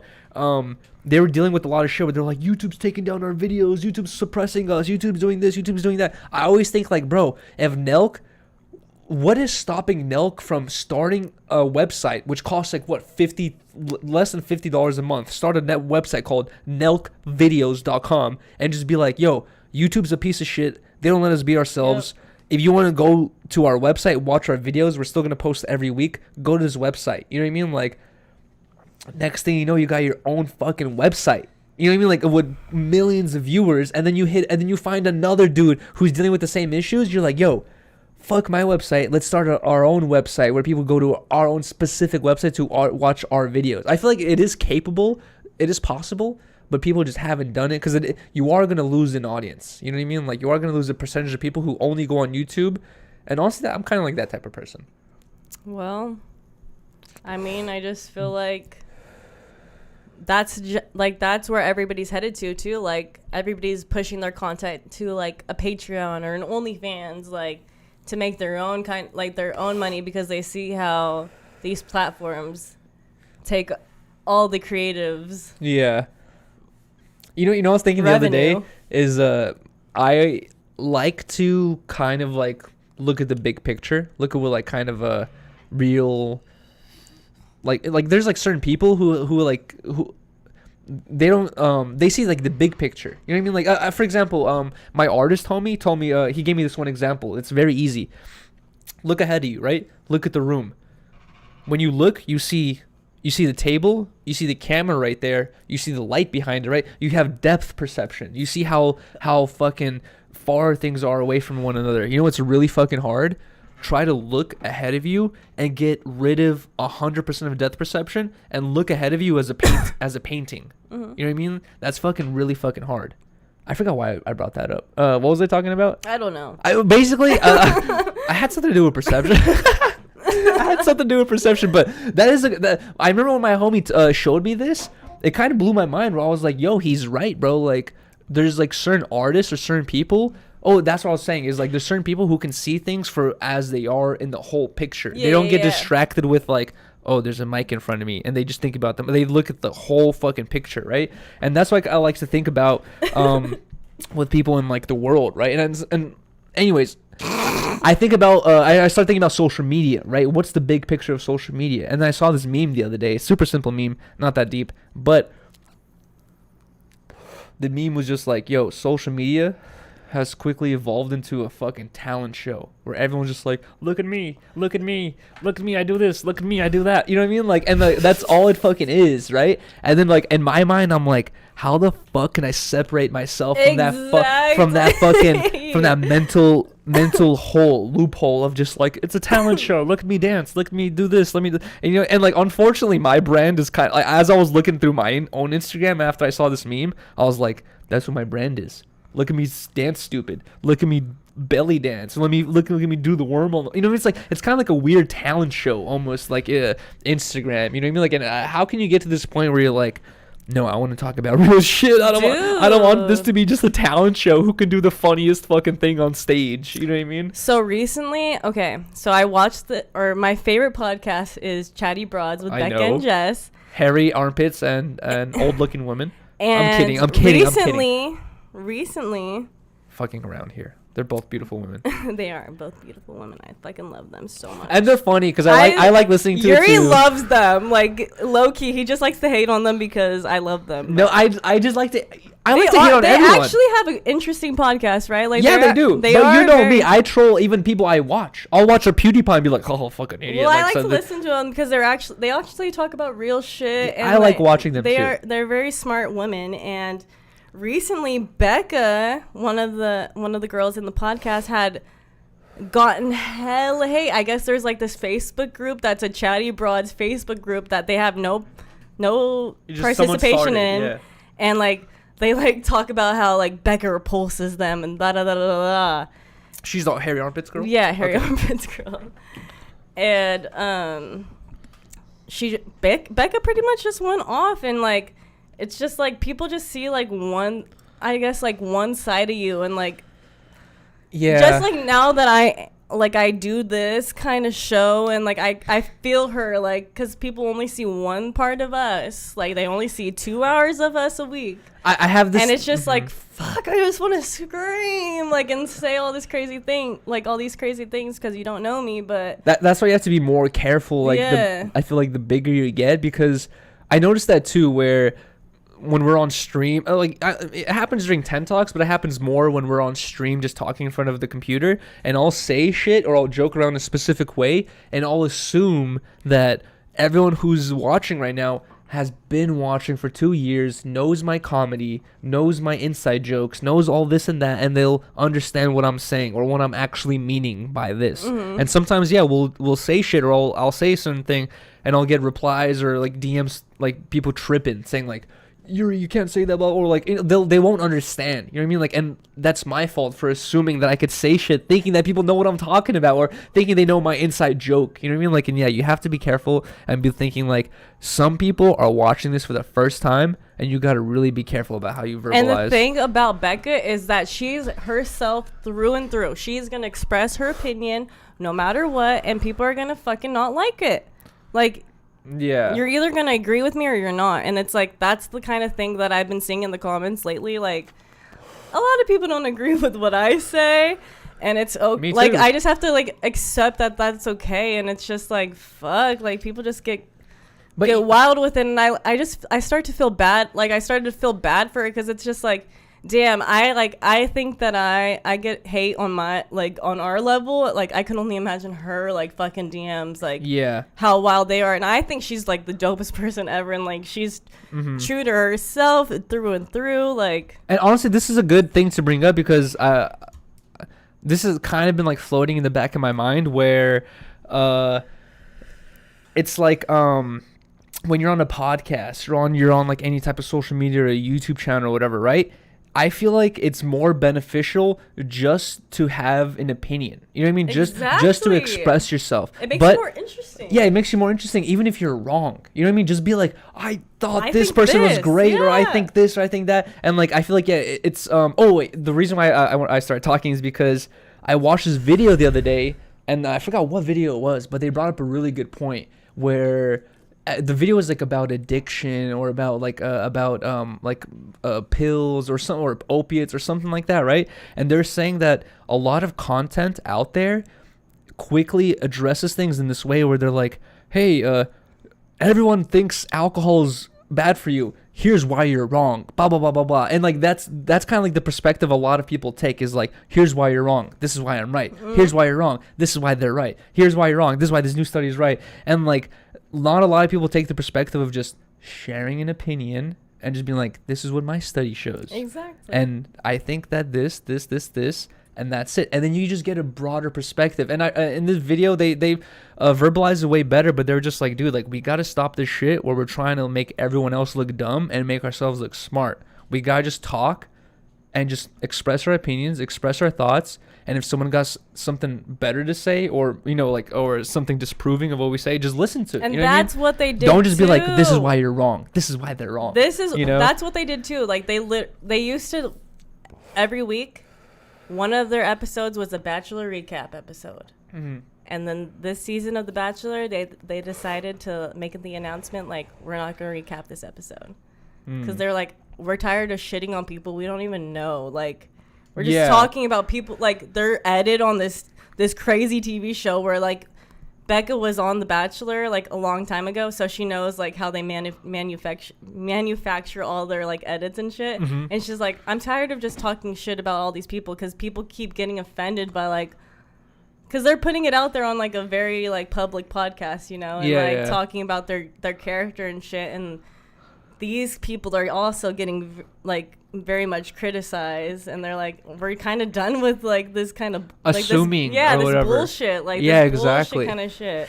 And it's like, you gotta respect that person, like, that they're, like, taking those kind of steps. Yeah, exactly. Because if they wanted, they could be like, no, we need a video for this week. Yeah, we want the money. We have to say something. You know what I mean? That's like, their biggest podcast, because they know, like, those are their biggest shows, is like when they recap those kind of. So that's shows. Cool when they come to their audience and they're like, yo guys, we don't have anything to say about this episode. Exactly, this shit is dumb. And the fact you know that she keeps getting hate, like, for being herself, I'm just like, You guys are tripping because. Is it a lot of hate though? You would you say it's like a lot of her audience like really hating her? It's mostly people hating on Becca, where like a lot of people love Jess. Because Jess is like the sweet one. Okay, coming from my perspective as a guy who casually watches, I don't know anything about Becca. I don't know anything about Jess other than the fact that they were both on The Bachelor. They have this podcast where they talk about The Bachelor. They weren't both on The Bachelor. Oh, well, I just know that they both talk about The Bachelor on this podcast. I thought they were both on it. But anyways. I thought so too, but they weren't. Riley knows the way I feel, but the way Becca comes off, I like Jess more as well. Where Becca comes off a little bit more condescending and more hating. Not hating, but like more like you talk to her or you listen to her talking and you realize like, oh, she's quick to fucking be like, you're a Scorpio? I hate Scorpios. Okay. Oh, you're a fucking Sagittarius. All Sagittarius are all selfish. You know what I mean? Find Jess way more friendly, but I respect Becca owning to her shit. Like I love Becca because she's just like, she's herself and she doesn't go fuck. Like she's just herself. And honestly, I could appreciate that because I love Becca. The other day I was talking with Kiki. I was talking to Kiki the other day, and Kiki was like, by the way, happy birthday to fucking Kiki. Birthday, if you guys can, subscribe to Ski TV, SC 5E's TV. Subscribe to fucking Ski TV. Let's get him to fucking 5 or 10K. Run up the Ski Josh interview. He did the Josh interview on the No Jumper channel recently. He does live streams, has his own podcast, does sports talk on the No Jumper. He does a lot of shit, bro. Subscribe to Ski TV. But I was gonna say, I was talking to him the other day, and I was telling him like, we were taking shots for his birthday, you know, cheersing and shit. And I was telling Ski, I was like, bro, like on some real shit, there's very few homies I meet who like are as real as you. You know what I mean? Like people say like, yo, Ski's a real guy, blah blah. But like I really wanted to like give more detail and be like, bro, like Ski, like, you know, like I can make a casual friend where I can be like, yeah, you know, he's my friend, she's my friend, and like, you know, we could say hi or whatever. But it's like with Kiki, like if he says you're his friend or you know he says he's your friend, like it's family shit, you know what I mean? Like he will like go all the way to like whatever extent family does for one another. And like if that's not the type of it's like that's the type of friend he is, you know what I mean? Like no, like it or not, you know what I mean? It's like, and I was like telling him like, bro, you're a real no matter what, like you're a real ass dude, like where you hold, and that's the type of people everyone I feel like you respect the most is like they hold character and morals like to a higher standard than anything else. Where Ski, I feel like he's the type of person he would ignore a high bag of money if it comes with disrespecting a friend. You know what I mean? He'd be like, no, not worth that. You know what I mean? Like he'd take the fucking upper route. And anyways, I was talking to Ski, telling him how I felt about that. Shout out to Ski. And then he was telling me, he's like, Yuri, he's like, I gotta tell you some real shit. He's like, I fuck with how you stand on your shit. He's like, he didn't say stubborn, but like basically in like a certain ways, he was basically describing how like I can be stubborn with my point of view, where like if I think a certain way, I'm not gonna let you easily talk me out of how I think. I really got to hear some captivating information, or we have to have a counter arguments, or we have to have a real good discussion before I'm like, okay, like that's where I'm wrong. And I'm not scared to admit I'm wrong, but I'm not scared to admit I'm right and be like, you know, you think I'm wrong, whatever, you know what I mean? I think I'm right, you know, I'm not scared to do that. And he was telling me like it's sick how you're able to do that. And then I was kind of thinking like it also is like a negative too sometimes, where I can be hella too stubborn in my own perspective, you know what I mean? Like where I'm just like I can't easily be budged sometimes or whatever. But either way, I just want to bring that up. I don't know why the fuck I even said that. That's why. Oh, because you said Becca's like that. And that's why I wanted to say I appreciate Becca's, because like I'm the same way, where I can be stubborn as fuck too. And that's why I feel like you're hard on Becca, because you see yourself in Becca. Because she is that way. Is that how hard people are on me? And you I think? feel like I'm Jess, where I'm just like, yo, I'm finna get hella hate soon. I just love everything, and it's like I just love everything. I understand. It's awesome. Life is cool. I just understand. I just understand, and I don't want people to hate. No, but also it's like I like thinking. You know what I mean? Like I like exactly. It's like I've never played chess. That's why we work well together. But that's why like the homies I grew up with, it was like they would roast you not to make themselves feel better, but to start a kind of like a thinking battle. Who can outthink each other? And they'd say one thing where it's like, if you're smart enough, that's why you can get yourself out of this hole. But then like if you're not, you just got roasted. You know what I mean? Like, you just got like you look like an idiot. But then like you quickly learn like, no. That's why you're scientifically intelligent and I'm emotionally intelligent, and that's why we work very well together, because we balance each other out. You teach me about scientifical intelligence, and I teach you how to be more emotional, and like sometimes you need to like learn from your heart. Like, you need to realize people are in these kinds of situations. How would you feel if you were in this situation? And right? Do I do that for you? You do. You definitely do that for me. And honestly, just with life in general. And then you do that for me all the time. You're like, you need to think about this. Like, you didn't see this, and this. And I'm like, I really didn't even think about that and that. And it's just like, if I did, sometimes like I wouldn't have been in this situation where, not you specifically, but like just like with me, like sometimes you can get upset at a person for a thing they did, but then you don't really think like, you're assuming the mind state they're coming from, because you're thinking like, I would never do such a thing because I would only do that in this circumstances, which is like a wrong thing. But then you put yourself in their shoes and really understand where they came from, what the type of friends they have, what's the type of relationship they have with their best friends, how they, like, you think about all this stuff and you realize like, oh, people just talk differently. People will say stuff differently sometimes. You just got to be more understanding to where people are coming from with the way they say things. Well, that's where like I go back to where people are like, they like, when they're like, when they scientifical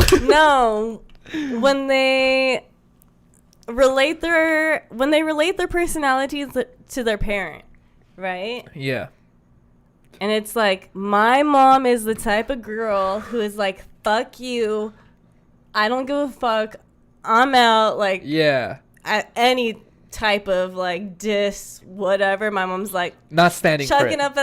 chucking up the deuces, whatever. Not standing for it. My dad's like hard ass, fucking intense dad, like just wrestling coach, football coach, hard ass kind of guy, and I'm just like the most sensitive type ass person.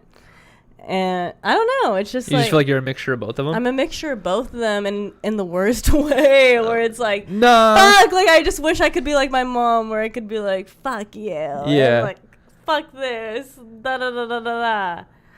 In any type of situation, like person at the grocery store giving me shit, like, yeah, I couldn't be like my mom. I feel it. But okay, I feel like we should hop back on track to talk about things that we have. No, it's not your fault, it's my fault as well, but I have a couple things that I want to talk about. Okay.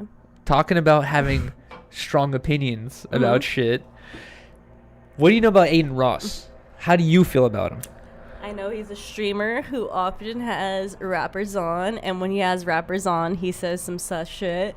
Yeah, to make the rappers react feel all uncomfortable, crazy. Yeah. Did he make a crypto coin or something?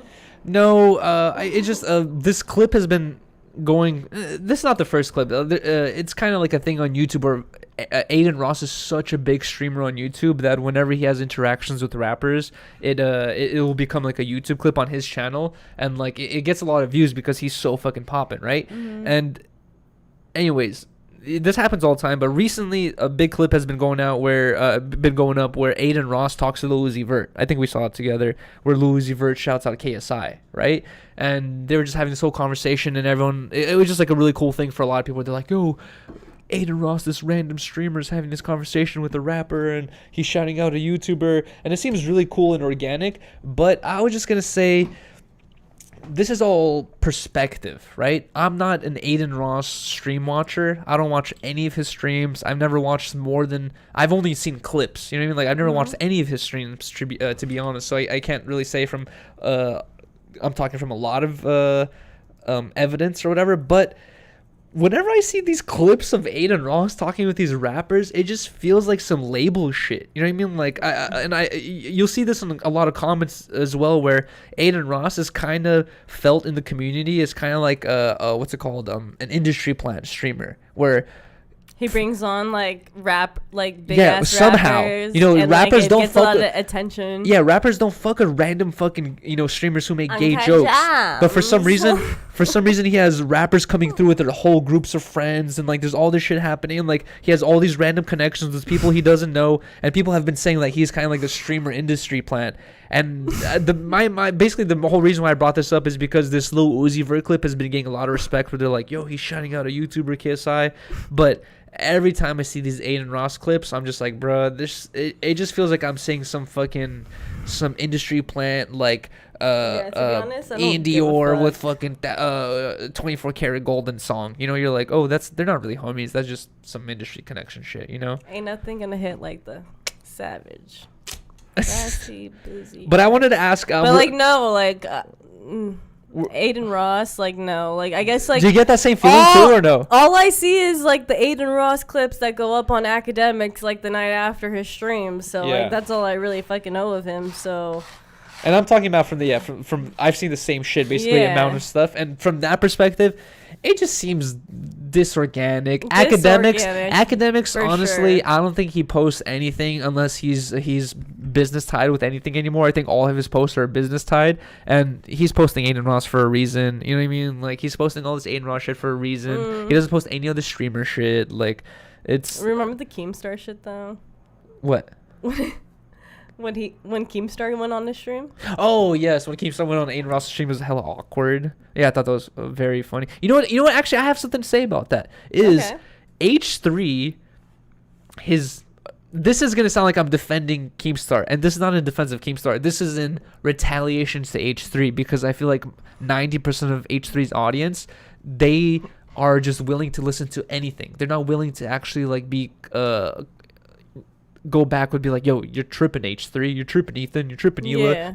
They don't do that. You know, there's no negative Accountability. There's not even accountability, but there's no negative comments. They never address anything. You know what I mean? Or Like they're just not the top comments. that's been talked about before, where their comments are filtered. You can tell if you fucking go through them.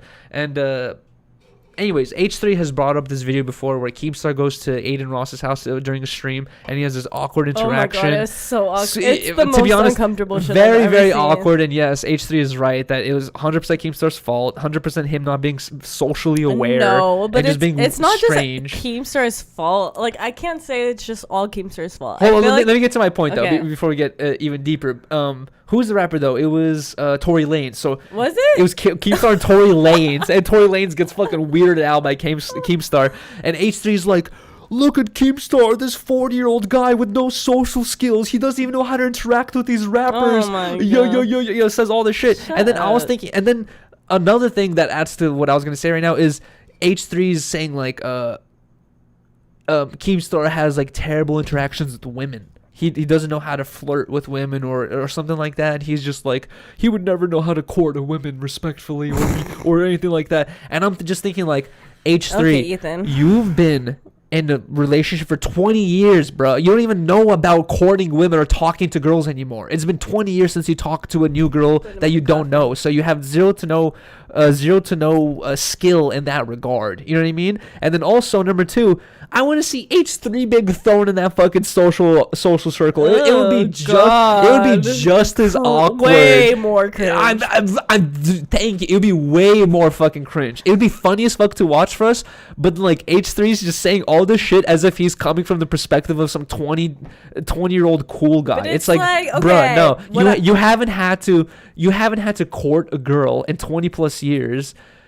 And also, you haven't been in a social social setting that, like, all of Ethan's friends are just people that he is, like, kind of trying to leech from. He doesn't really make any actually good friends. Yeah. You know what I mean? Like, friends that he are below him and he just kind of kicks it with. If you pay attention to anyone It's he just his collabs with, it's always like Post Malone. Oh, he doesn't kick with me anymore? Fuck. Oh, iDubbbz when he was popular. iDubbbz isn't popular anymore? Nope, not collabing anymore. PewDiePie when he was popular. Oh, PewDiePie's fucking controversial now? Not collabing anymore. You know what I mean? Like, he only, like, kind of reaches up, doesn't really reach down to help anyone, and has a lot to say about fucking shit like that, where I'm like, bro, if you weren't put in those same situations, you would not do no better, bro. Well, that's why every time you play him, I'm just like, bruh, like, this is so boring. Like, I it's just not even know. entertaining anymore. We say this every episode. It's so sad because we used to watch this shit But no, loving because it. you actually didn't follow them. You weren't watching them anymore. Yesterday, we were cleaning the whole entire house, and you I had nothing to watch. And you were playing them, and I was just like, I literally had to search bruh, H3. this is so boring. Like, I can't. So I can't. searched. We had nothing to watch. I searched H3, and I saw that they uploaded a new podcast, right? And I see the thumbnail of the podcast, Jordan Peterson, Ryan Kavanaugh, and like Ski Dave, and I'm just like, bruh. It's just a talking shit podcast, bro. It's all just like, how can I make this person look as bad as possible every time? You know what I mean? Like, it's no actual discussion. It's just like, let me demonize. It's all demonizing, you know? Uncut Gems. But speaking of... I hate it. It's not funny. The other part of H3, Trisha Paytas is pregnant. She lied. You think she's lying? No, she lied. Why? Because she said a long time ago... Dude, it gets so deep, bro. Because now, why? What did you watch? Now, if you try to call out Trisha Paytas, people are gonna be like, "Oh, you're talking shit about a girl who's pregnant, right?" But I don't even want to get into details. But basically, Trisha Paytas has been involved in tons of controversies, right? Mm-hmm. Trisha Paytas was involved in some sort of controversy a long time ago. I forgot the specifics of the controversy, but she was involved in a serious controversy, and her defense was, hey, I forgot what the disease was, but she says, like, hey, I've had this STD before where I can't even have children. So whatever you guys are talking shit about doesn't apply to me. She thought she could have babies. Because she said, I can't have... No, she used that as if you... She thought... Yeah, like, she thought she couldn't have babies, right? But that stems from this argument, bro. She got called out for some shit, and that was her defense. That was her line of defense was, I cannot have kids because of this STD. And everyone just dropped it. Lord. Everyone's like, okay. Everyone's just like, okay. Trisha is suffering from this STD. She can't have children. We are no longer pursuing this argument. It gets dropped. Now Trisha has a baby. She doesn't have a baby. No, now she's pregnant, and like to re-bring up this argument from like 6 years ago, you're gonna look like an asshole. And it's like, bro, Trisha is like, she's 10,000 IQ chess player. She's so thinking ahead of the game. She's ahead of the game with this woke shit. She knows what pawns and things to like, bro. She's a genius.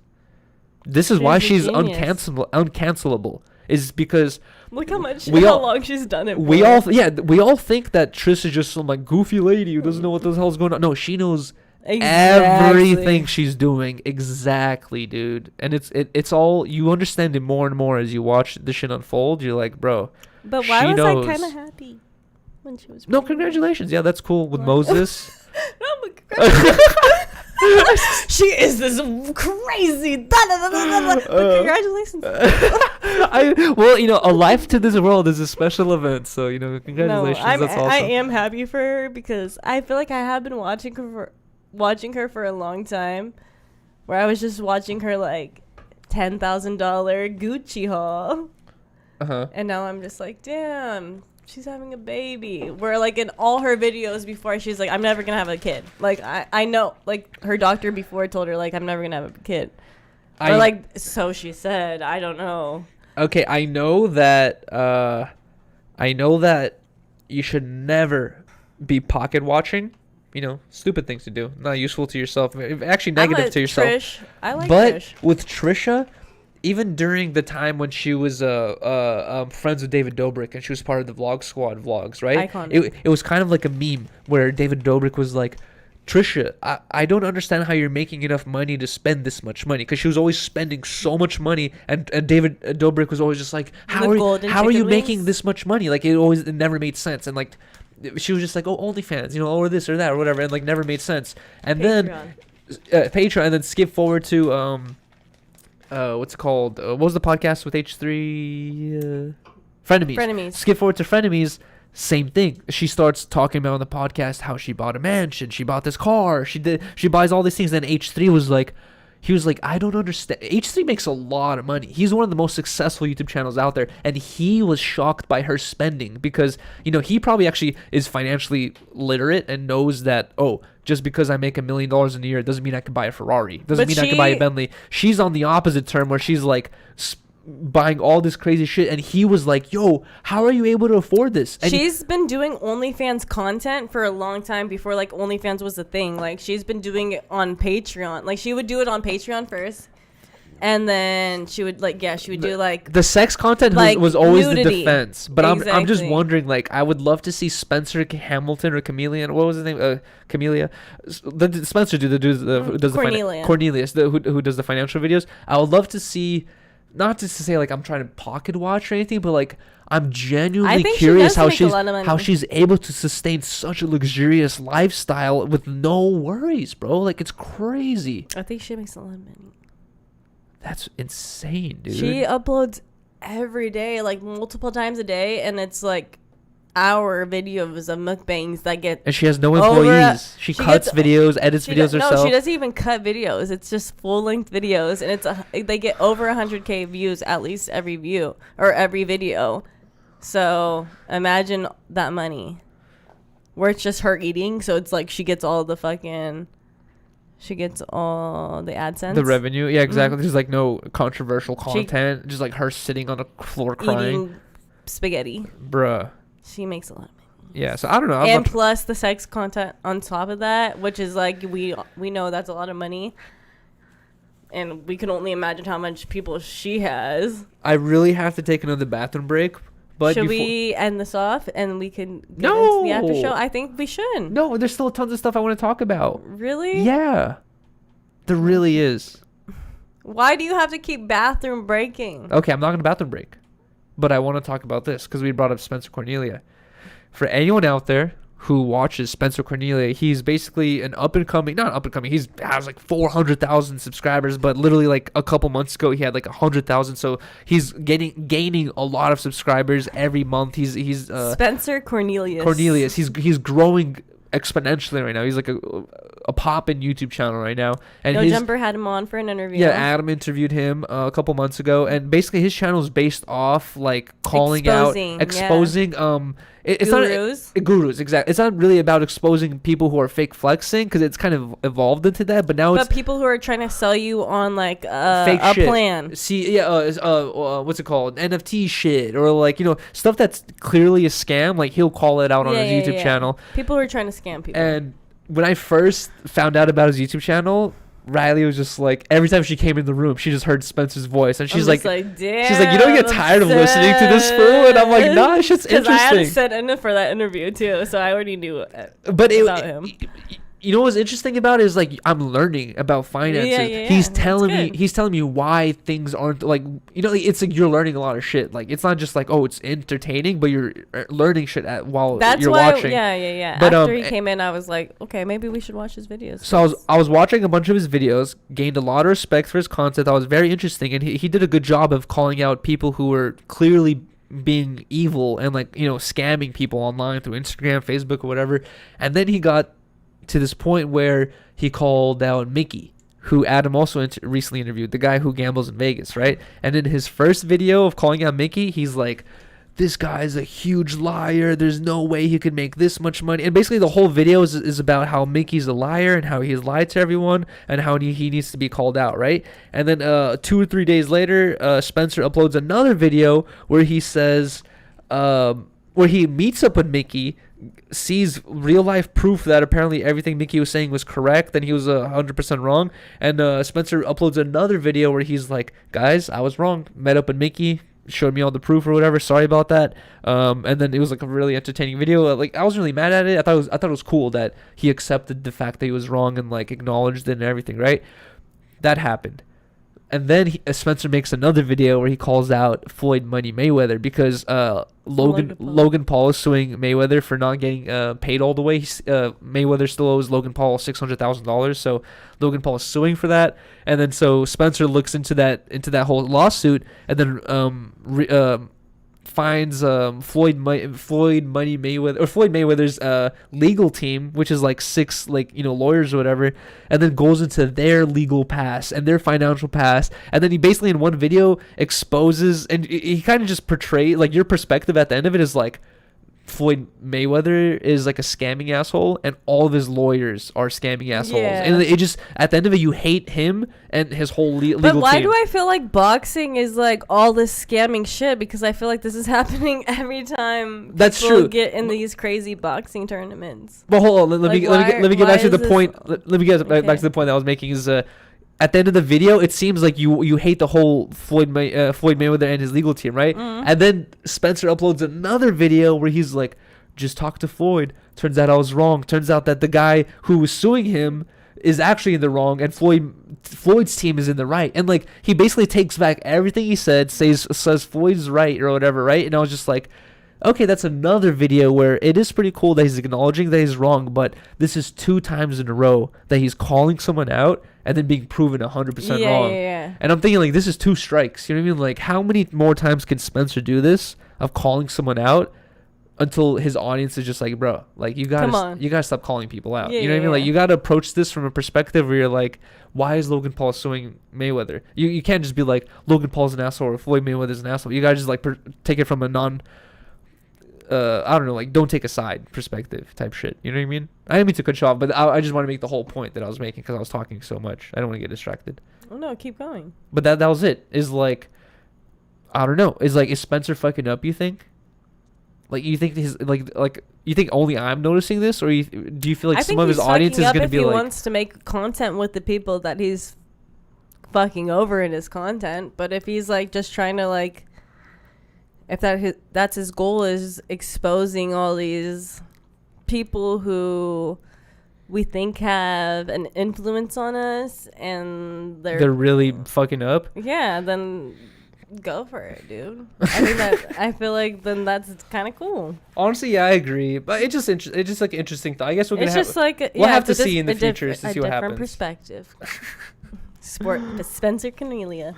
Shout out to Spencer Cornelia. I really have to use the bathroom though, but I don't want to end the podcast yet. We have 2 last things I want to talk about. What? Okay, I'm gonna wait.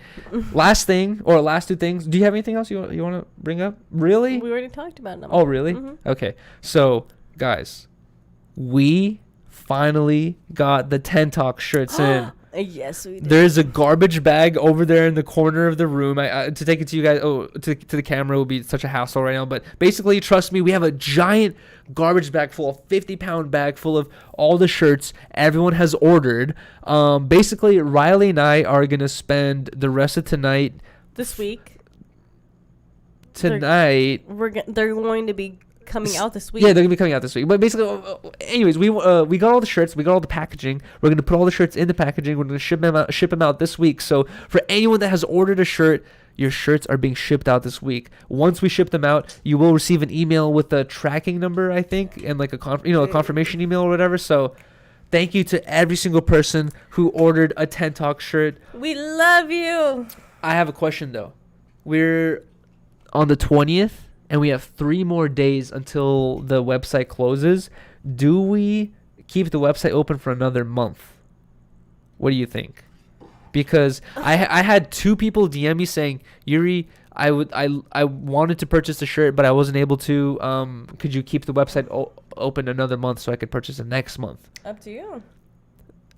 The only thing that's kind of like there's a pros and cons to this, right? The only thing that's on the pros of keeping it open another month is, there's 2 things.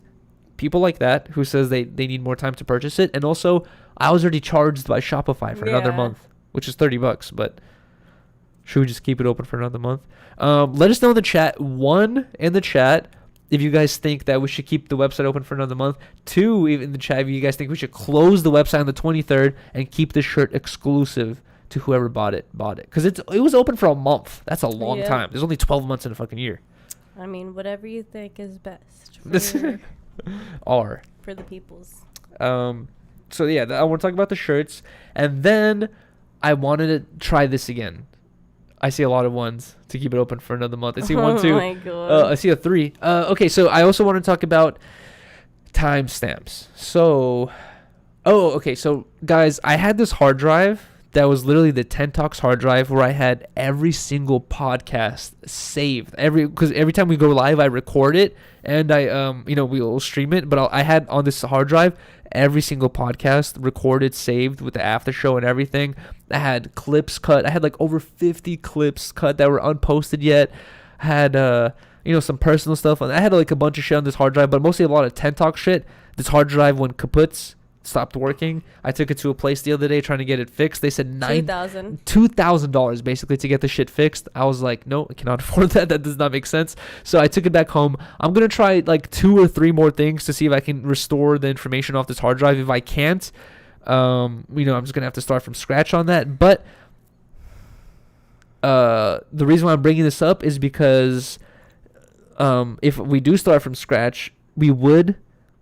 Riley right now is the one who does the timestamps for the podcast, and she does a really good job at it. And if you guys pay attention to the timestamps, she does a specific way that's very, very helpful. And I've made this request before where we've had close friends, strangers, people from Instagram and stuff like hit me up saying, I'm willing to do it, and they did it or whatever. They did a couple, but I didn't like any of them.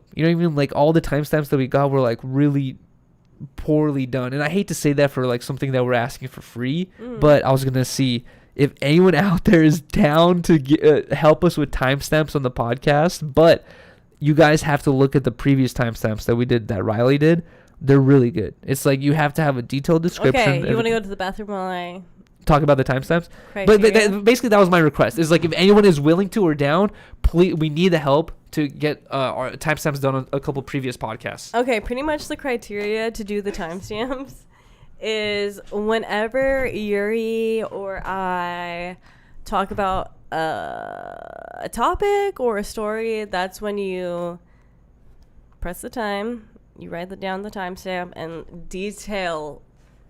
in a detailed fashion write exactly what we're kind of talking about. Or like if we have a guest on and Yuri asks the guest, where are you from?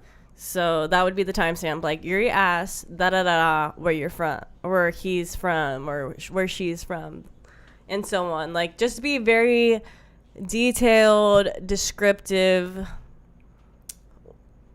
It makes it simpler on us because Yuri uses those to make clips out of our channel. So whatever he finds suitable, like to make out a clip out of, he will do so on our channel. Because once we get with those timestamps, we get the clips. Exactly. Yeah, exactly. Thank God that I had a Google Sheets with all the timestamps I had created and all the clips I had created, and I have a Google Sheets listed of everything that I had lost on that hard drive. So I'm glad I still have that for reference, so we can get all that stuff back eventually. With the help of Vitor, shout out to fucking Vitor. I got in contact with him recently. He said he's down to continue helping us with getting shit edited. So huge shout out to fucking Vitor. And yeah, basically I just wanted to bring up those 2 things about the shirts, the timestamps. Should we talk about this? What? The teacher and the cupcakes. What is there to say? It's disgusting. You can talk about it for a second before we wrap it up. Why do you want last story? Why do you want to wrap it so short? I don't have anything else to talk about. Oh. Okay, I have 2 things. And then we can get into the after show. You're right. I have 2 things. Let me know how. And I have to pee too. Okay. Let me know what you think about this. Okay. The baby, Danny Lay. Okay. They were in a relationship. The baby cheats on her. Mm-hmm. Danny Lay causes all this Instagram drama, right? Or like puts on live all this shit, right? She caused it. Okay. Not causes, but captures. Okay, let's say captures. Danny Lay's brother gets upset about the disrespect to Danny Lay. Goes on Instagram and says, I'm gonna fucking fuck up the baby. Don't you worry about it, sister. I'll fuck him up, blah, blah, blah, blah. I'm calling you out, the baby. Meet me here, meet me there, whatever. Danny Lay's brother catches the baby at a bowling alley. Tries to beat him up.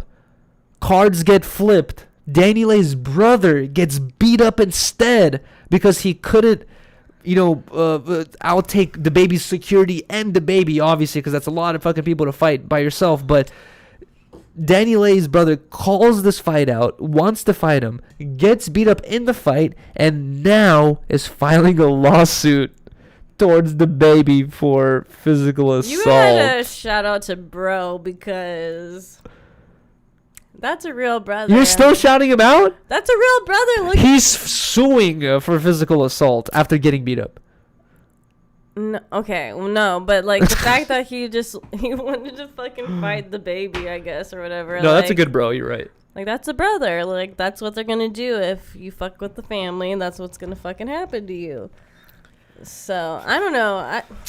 I just thought I saw the video and I was just like, this is a little too much. Like, embarrassing, awkward. Like, just don't even do anything about this situation. Don't record this. Don't post this anywhere. It's so uncomfortable. But yeah, that's what happens when you fuck with somebody's sister. you get beat up and you gotta sue them. And you get beat up in the bowling alley and you're slipping everywhere and it's awkward and you look weird. This is something that it's a difficult thing to deal with because, you know, men and women make separate mistakes. You know what I mean? Like, a guy gets his heart broken. A guy gets taken advantage of. A girl gets her heart broken. A girl gets taken advantage of. Your family doesn't want to see you hurt. But when your family sees that, they're like, no, hell no, I ain't standing for this. I'm not seeing my baby hurt. Yeah. But then to sue once you get beat up. Yeah, I didn't know all about that, but I did see the fight and it was just super funny. I thought that was fun. I thought that was the funniest part. I didn't it was know like that the brother was suing. And honestly, it's like, I guess honestly, like, I feel like that's the best decision to make because you're making the best scenario out of a bad, situation where the baby's probably going to settle. He's probably going to give you some money. And then you're going to be like, well, at least I got some money for getting beat up. And I could buy my sister some flowers. So that's what I want to talk about. And then also, bruh, this happened apparently in 2019. They're just being like sentenced now, like because of COVID and all the shit. The cupcakes? The cupcakes. So I don't even want to say I'm trying to understand the mentality, but I'm just like how are people this demented? Basically, guys, what I'm referring to right now is I need to pee. A lady. Talking about the cupcakes. A lady who is a middle school teacher, right? Middle school is 7th and 8th grade, sometimes 6th through 8th grade. A lady who's a middle school teacher. When you're in middle school, you're like age 15 tops. I think 16 is like starting high school. So you're like up to age 15, from like 13 to 15. She's a teacher who teaches kids from 13 to 15. She has a husband, right? It gets exposed that her husband, or, her and her husband were making cupcakes that were full of her husband's semen, his cum. And she would bring these fucking cupcakes to class and give them out to the children for the children to eat for, I'm not sure what, maybe some sort of mental pleasure, or like, I can't understand why you would do that. And basically, this happened in like 2019. They got caught for it. Now I guess they're being sentenced and shit. As soon as they got caught, the wife filed for divorce from the husband and said that he was abusing her and he was like taking advantage of her and like making her do these evil things or whatever. And honestly, it's like no one's buying it. Like, everyone knows that they were in on it together, and she's just using this as a cover up to not get in trouble and pin it all on him. But it gets even worse, where like apparently the cops raided these people's fucking houses and like they had hard drives full of fucking disgusting images and videos or whatever. But I'm just like thinking, like, bro, what? It's fucking insane, dude. Like, I don't know. I guess even talking about it is pointless because it's something that it's non-understandable. There's no reason in which this is okay. There's no scenario in which this is understandable. There's no like, bro, who the fuck? It doesn't even make sense. I feel like there gotta be a special rule in the fucking law rule book or whatever that says when you do certain things like this, or anything can happen. There's no human rights at that point. Your human rights are thrown out the window as soon as you like abuse children. As soon as there's like certain lines that are crossed where I feel like your human rights got to be thrown out the window. There's no more human rights for you. Like, that's it. You've abused those privileges of being treated humanely. And I feel like her and her husband, they gotta be launched out of a cannon. You know what I mean? Like, or into a fucking cactus field or some shit like that. I can't even imagine like what's a justifiable fucking punishment for that. But there has to be a law where humane punishment is no longer an option. You know what I mean? Right? What?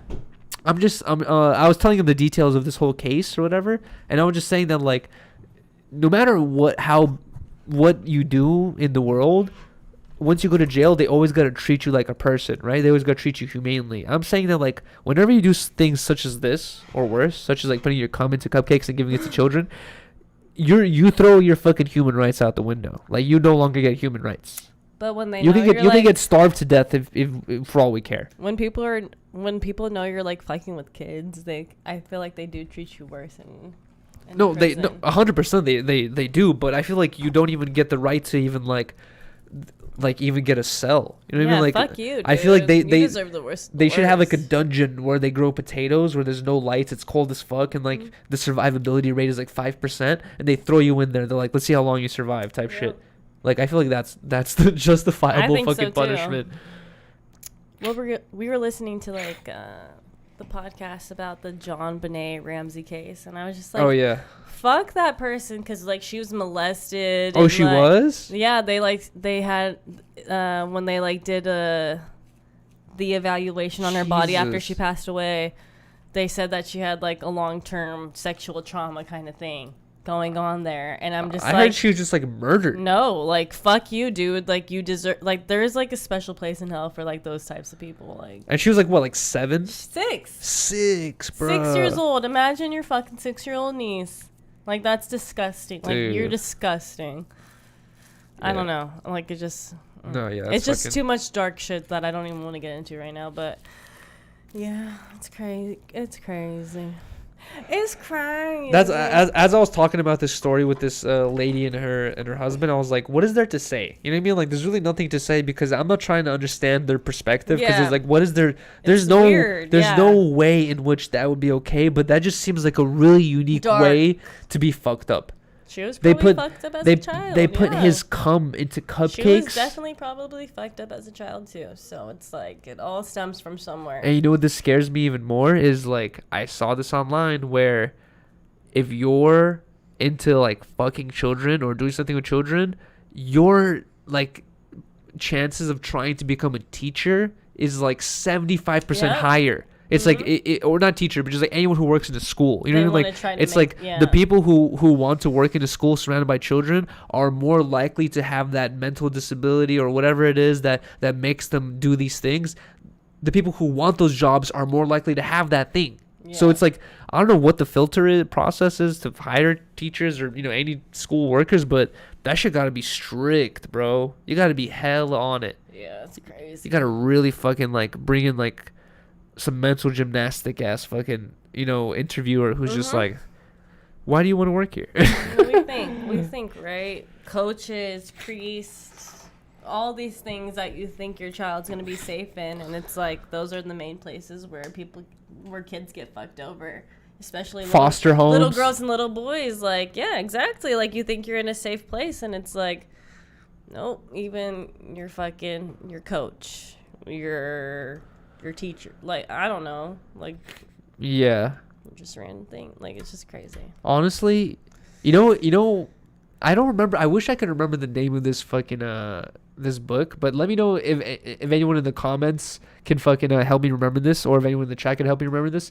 You're getting this demonetized for sure. But I was gonna say is the one book, child's book, that stuck with me back in the day that I read is like a lot of books always have this like fairy tale ending where everything's okay, everyone actually cares about each other, goodness always wins, you know what I mean? Like, and I remember I read this one book where it's like it wasn't even about that. It was basically about this homeless kid who like he was growing up on the streets, and it was wintertime, right?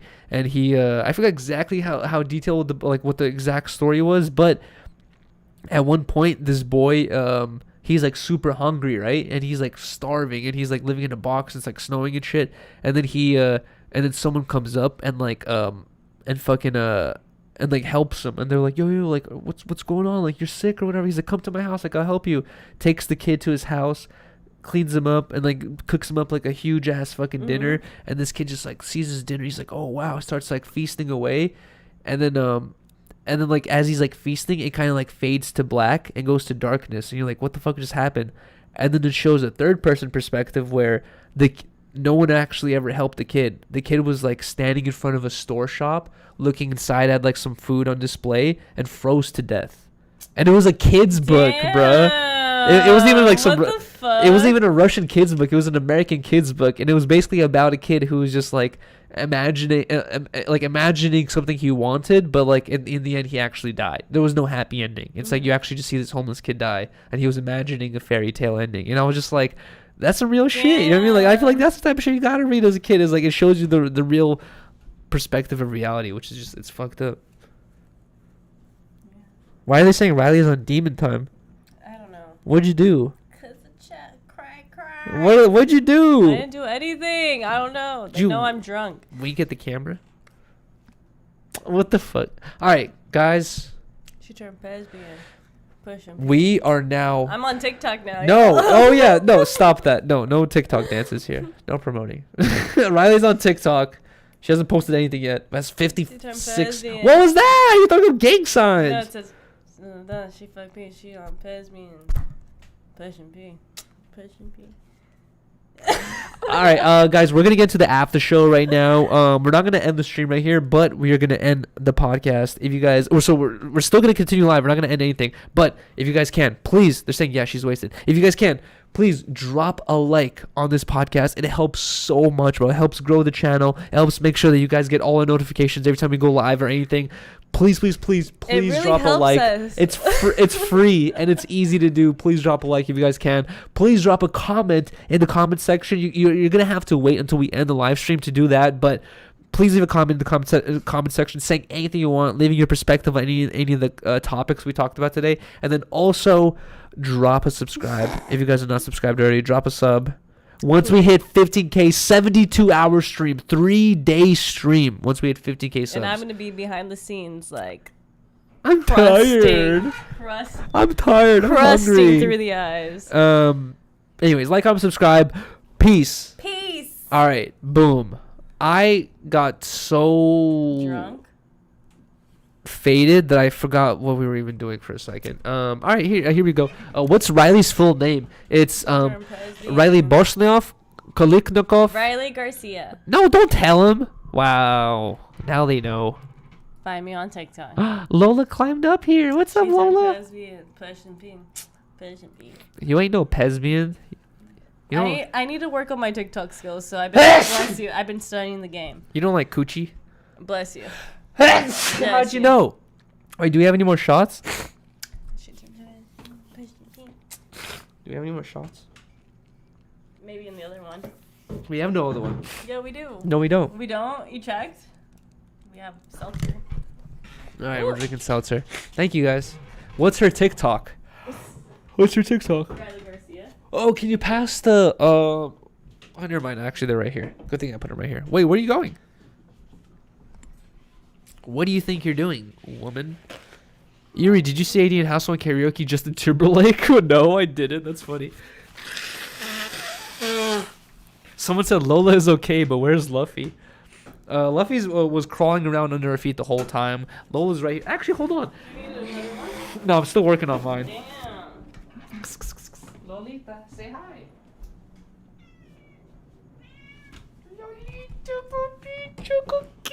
I love her so much. You guys haven't seen an update on Lola in forever. She was such a big part of our channel when we just got her. We were just like making streams and all these updates about her. But guys, she stopped growing 2 weeks after we got her. And she's just the cutest little baby She's a ever. munchkin. My little baby Lola. Say hi. Say hi. Say hi to the chat. No? Oh, there you go. She said it. You want to go on the table? Oh, there you go. Sparker? Spark her up, buddy. Here, you want to do it? Since you do it better, apparently. I don't know how to spark a joint. There are a lot of Riley Garcias. Which one is it? It's the one that's sexy. Thanks, babe. Got you. No other Riley Garcia sexy out there. She said, help. Lola's a custer? No, she's not. Lola, come back here. Lola's a custer. She's not a custer. She's really cool. Okay, so what do we... oh, wait, it's been on top chat this whole time. Oh, also, hold on. Let's read the donations. For anyone that donated during the freak... Oh, actually, let's go to the freaking... Boom. Let's go. Actually, no, we're not doing the push-ups. So let's get rid of that. Guys, TTS is now on. If you donate $2 or more, your message will be read out loud by the computer. And then, yeah. What else was I gonna say? Oh yeah, a couple people donated during the stream. We do not read the chat, and I don't have a chance to see the donations during the stream. So I'm gonna read those out loud right now. Now that we're done with the stream, bro. This should strip in. Okay, there we go.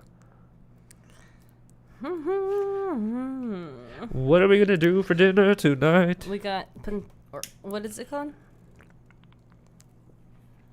Monty. You're right. We have Parmesan crushed chicken. Oh, I'm excited. Do we have mayonnaise and ketchup? We might not have ketchup. I think it might be at the office. Our ketchup. Why is our ketchup at the office? Because we brought it to the office. That doesn't make sense. Why do you feel some type of way when Yuri is on the podcast with Eliza or Kazumi? Do I feel some type of way? No, I don't feel some type of way. I really don't. I don't care. I'm not gonna lie to people. Like, and I feel like since Yuri's on the No Jumper platform, and it's like kind of like a regular thing for like these girls to be wild and like sex driven and crazy. Like, I'm not gonna lie. Like, it does make me uncomfortable when girls are like shoving pussy in the camera, like pussy in like front of Yuri's face. Like, no, it doesn't make me feel comfortable. But like, I don't have any hate towards those girls. I actually really think I really like those girls, and I think they're cool. But when that shit happens, like, no, I honestly don't feel that comfortable. I'm not gonna lie about that kind of shit. Like, I don't know. It's a new thing for me. I'm not used to it, so I'm trying to work on that shit. But I feel like it's annoying that I have to be expected like just to be okay with like this shit going on because when normally that's because not okay. it's the no jumper norm, and it's like, no, dude, like I grew up in the Bay, and like this shit ain't normal. Like, no girls from my high school are doing this kind of thing. Like, yeah, we don't have any girls like stripping. Like, if a girl's a stripper like in San Francisco, like that's a big thing at our school. In like, San Francisco, like, exactly. Like, I'm telling you, like, girls from my hometown, like, they don't do this shit. Like, they don't do that kind of thing. You think it's an LA thing? It's an LA thing, and it's like, I feel like like it's normal for you, and like for me, it's just not. Like, even like just seeing celebrities on day-to-day basis, like that's normal for you. You hung out with hella celebrities. No, liar. that's not true. That's not true. Oh, wait, hold on. Let's get to these donations.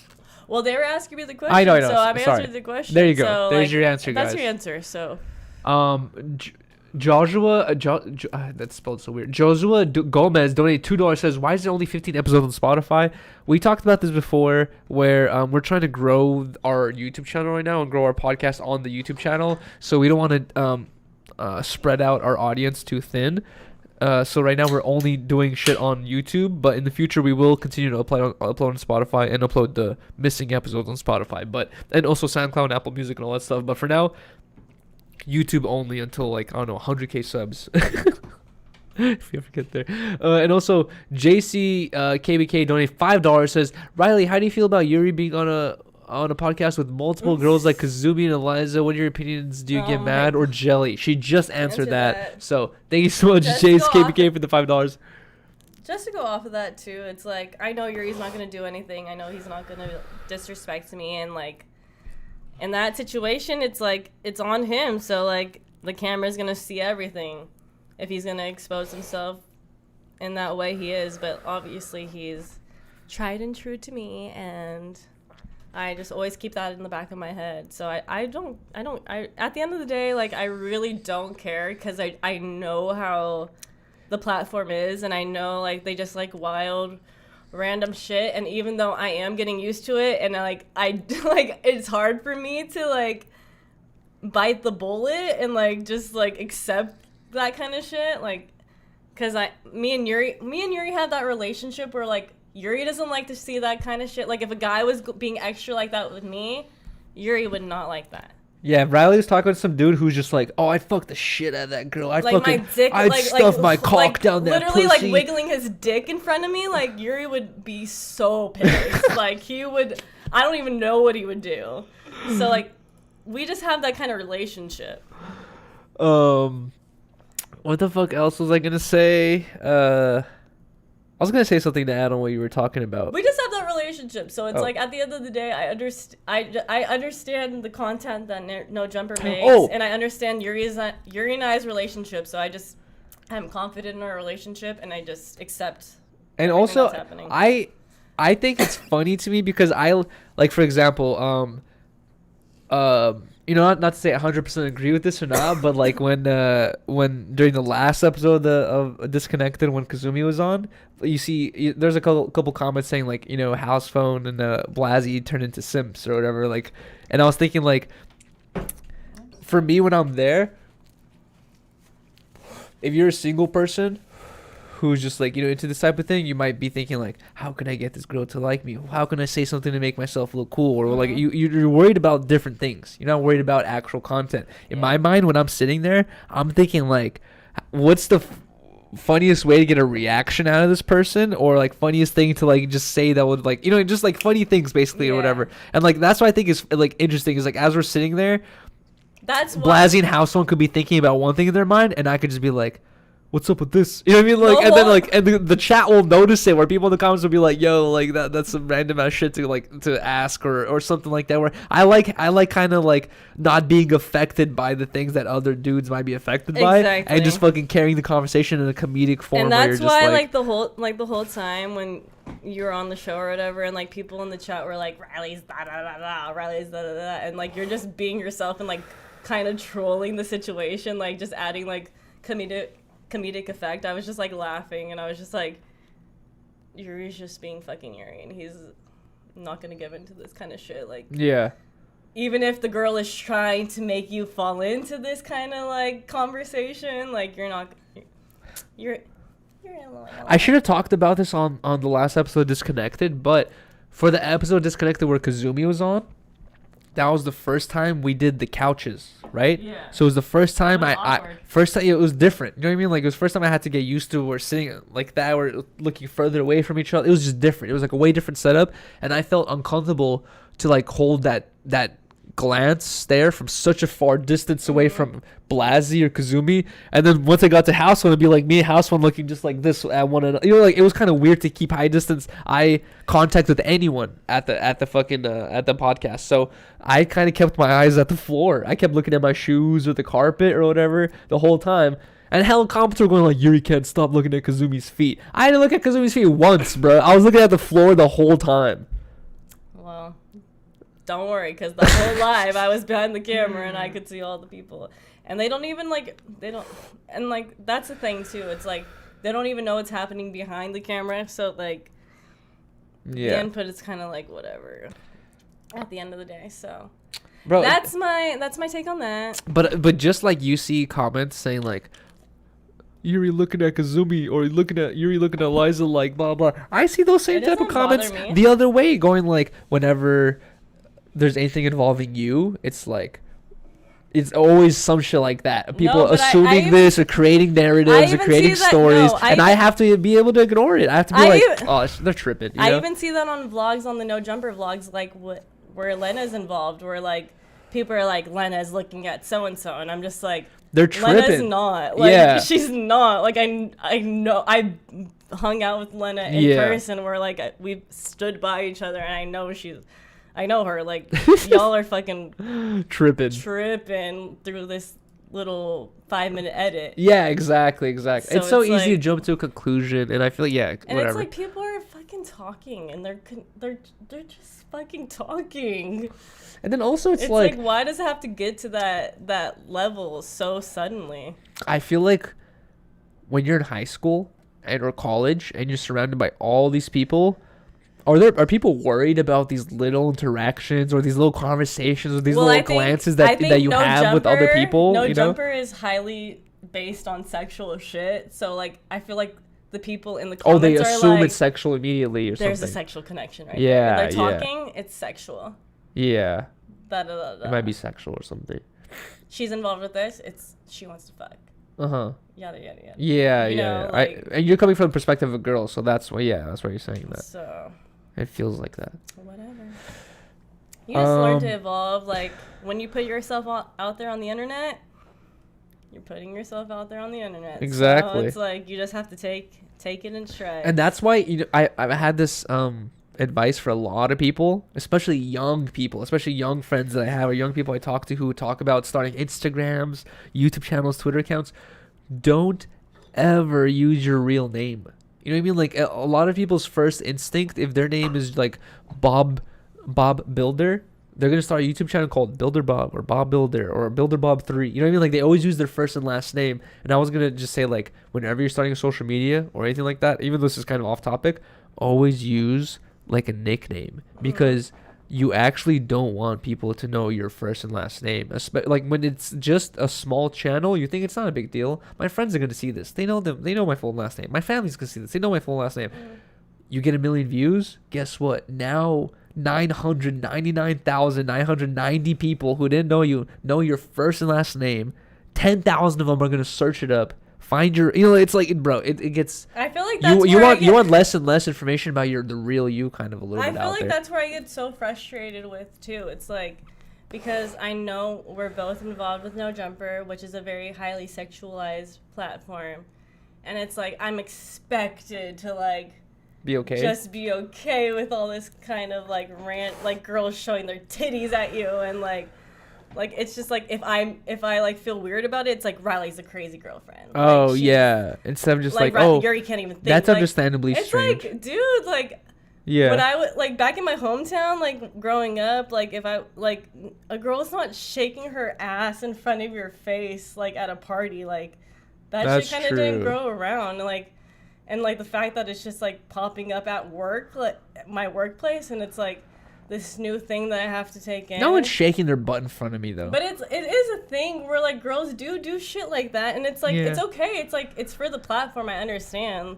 but it's like people expect me to just be free and be okay, and if I'm not, then it's like you're overreacting. Riley's a fucking psycho bitch, like she's this and this, and it's like you have to understand that you can have like normal reactions. I'm growing. I'm growing with this kind of thing, and I'm learning how to accept this shit.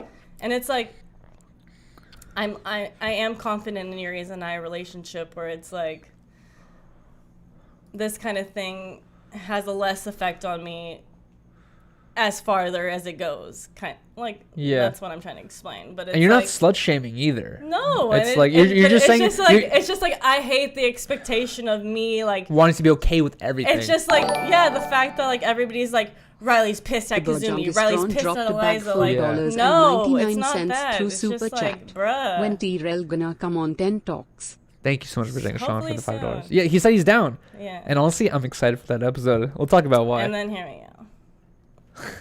Whatever. That's what I'm just trying to explain. It's yeah. just like I'm growing and evolving. That's what I was gonna say is it's not it's just shaming. It's like I see what Riley's saying, because she's saying like she's just expected to like be accepting of like certain type of actions or whatever. Where like you're right. If it was a situation where I've never been your friends were you were sitting at a table with your friends and like some dude was just like talking about all these sex stories, I'd be like, yo babe, why is this guy telling you all these sexual things? You know what I mean? Like that's strange.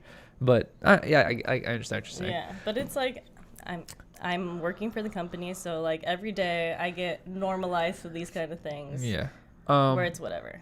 Jaws Graphics donated $7 GPB, which I think is pounds. He says, love the podcast. Could you check out my disconnected merch concept, Jaws Graphics? Yes, I'm down to check that out. Is it joint done?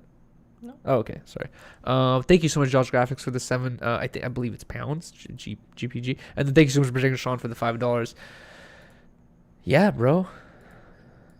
It's different. I hope NASA stops it. What are you guys talking about? God love the energy from a female.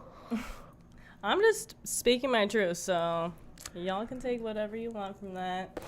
Oh, T-Rail told Riley and I that when he comes on the podcast, he's like, I was watching your guys' podcast. I'm gonna make Riley talk. He's like, I'm finna go in on Riley. He's like, every question I got is for Riley. He's like, I ain't asking Yuri nothing. He's like, I'm only asking Riley questions the whole time I'm on. No. And Riley's like, I'm nervous. The other day he comes in, he was like, they were talking about fucking VBC and 10 Talks beef or whatever, and they were talking about the Adam interview and how Trevor had Adam on the on the show. The hot box. Oh yeah, the whatever. hot box. Oh yeah, like the hot box. And he was like, podcast. "You're never having the Adam interview again." And Yuri had him on, blah blah blah. And Yuri was like, "Me and Riley." He's like, Psh, "Yeah, you and Riley." Like hella started laughing. He's like, "Riley, what did you say? What did you ask?" And I was like, "I didn't ask anything." He was like laughing. He's like, "What the fuck? Why didn't you ask anything?" Yeah. Adam was like, "She was hella nervous." He's like, "Why was you nervous?" I was just like, dude. And then he's like, when I come on TED Talks, he's like, I'm gonna ask Riley everything. And I told Yuri, I was like, I'm coming through on the TRL podcast. And I'm too. excited for that because, yeah, it's like I even told Riley, I was like, we should have I'm T-Rail in the ready. middle. I don't want to smoke or drink or do anything. Oh, wow. I want to be on my P's and Q's. Thank you so much, Kenny Mouse, for the $2. Says my girl feels the same way. A little, it's understandable.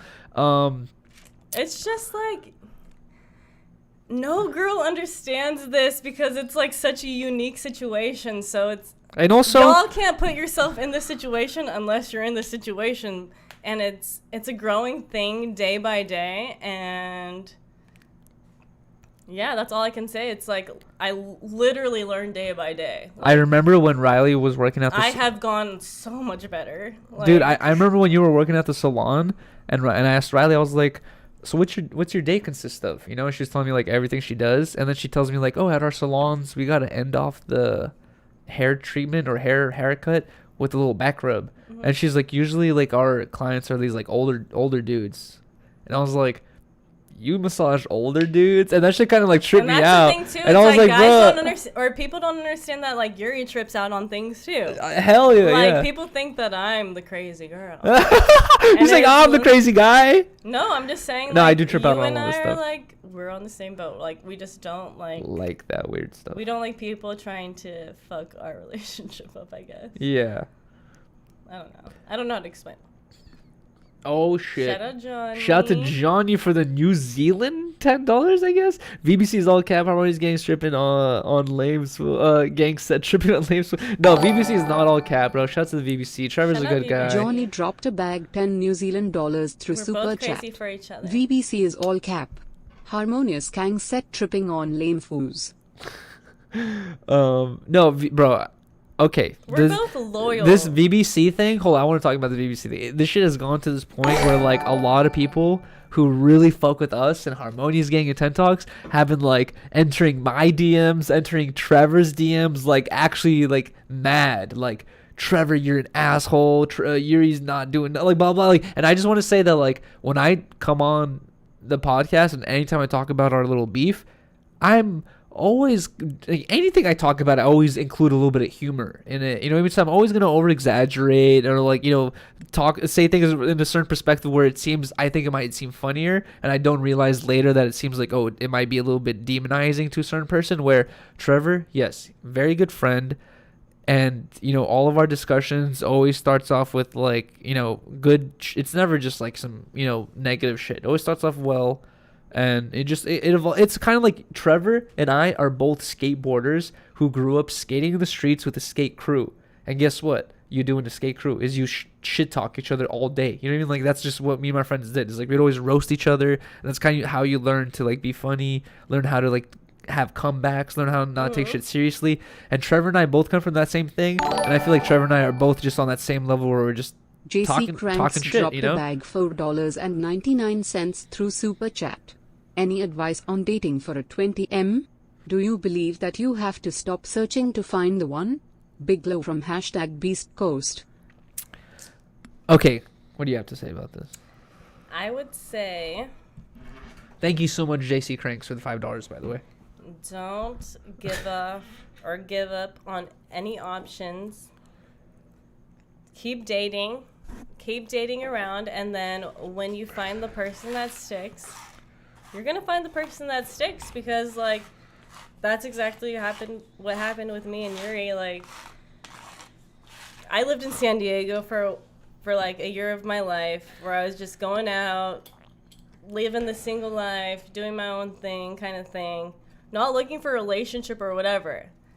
And you guys know our story or whatever. Same. Followed Yuri, whatever, went out on a limb, going back to San Diego just to get my hair done. And I was like, fuck it, I'm gonna hit up Yuri.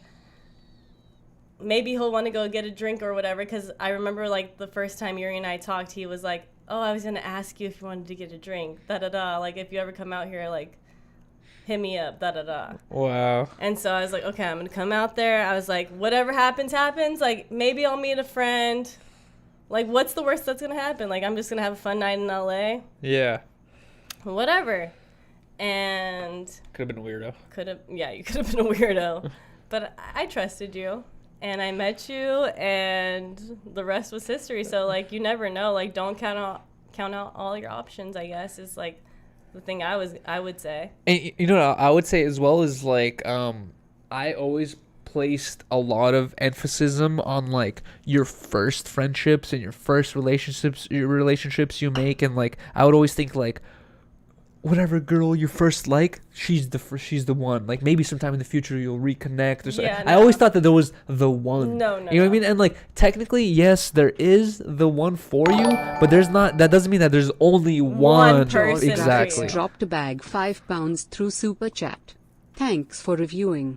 Thank you so much, Jaws Graphics, for the £5. I'll try to open up an image of it right now as well. But what I was gonna say is, I was talking to my older friend, Donnie, and I was like talking to him, and he's been married and has kids, and he's been married for a long time. And I asked him, I was like, when we were first getting into a relationship, right? And I was like first contemplating, thinking like, wow, this might be my first girlfriend. We might move in together. That might be something serious. And I was like actually thinking like, I was like putting a lot of thought into it. You know what I mean? Like, this is a big deal. And I was like talking to Donnie, and I was like, yo, Donnie, like, how did you know that your wife was the one? You know what I mean? And then he told me, he's like, well, he didn't exactly say like, oh, there's no the one, but he basically said in different words, he was like, when you're looking for a wife or when you want to like settle down with someone, he's like, you just got to find someone you can live with, which is basically like, you got to think about not just the honeymoon phase where you guys are all excited about hanging around with one another. You got to think about you're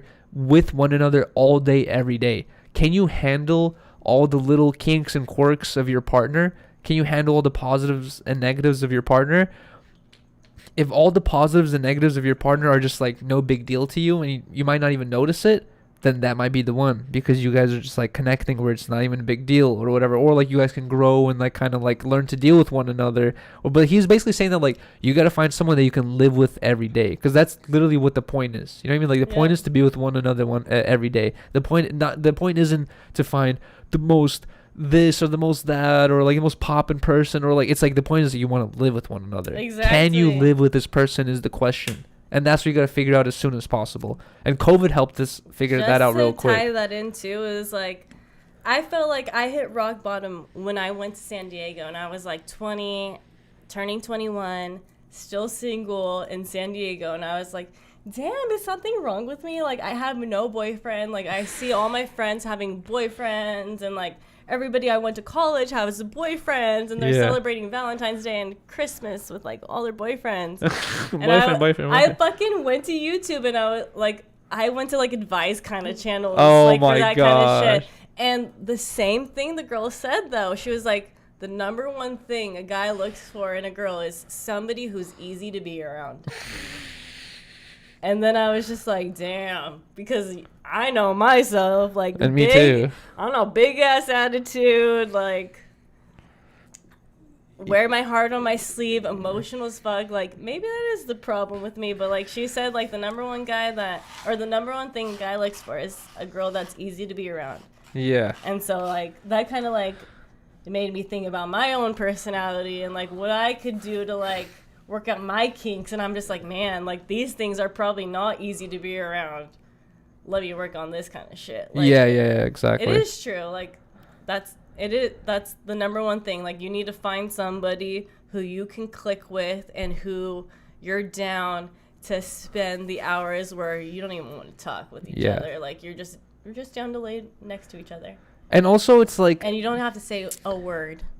I noticed it sometimes too, like especially with the younger relationships where like sometimes my homie would like get a girlfriend or something like that, and sometimes they would bring the girlfriend around and like we would be kicking it all day. Like we'd be hanging out for like 5, 6, 7 hours, skating from one spot to another, and she's somehow keeping up with us and like all this shit. And like I would get to this point where I realized like she's a real one. No, I was gonna say the opposite, where I would get to this point where I realized like I would realize like, yo, our homie, my boy, has been keeping up, talking to us, doing all this shit, and she's just here just to be with him, and there's really no connection with the group. There's no really reason why she's here. She just wants to be with her boyfriend. And then like, you know, 1 day, 2 days, that's fine. After a month, you're like, what is she doing?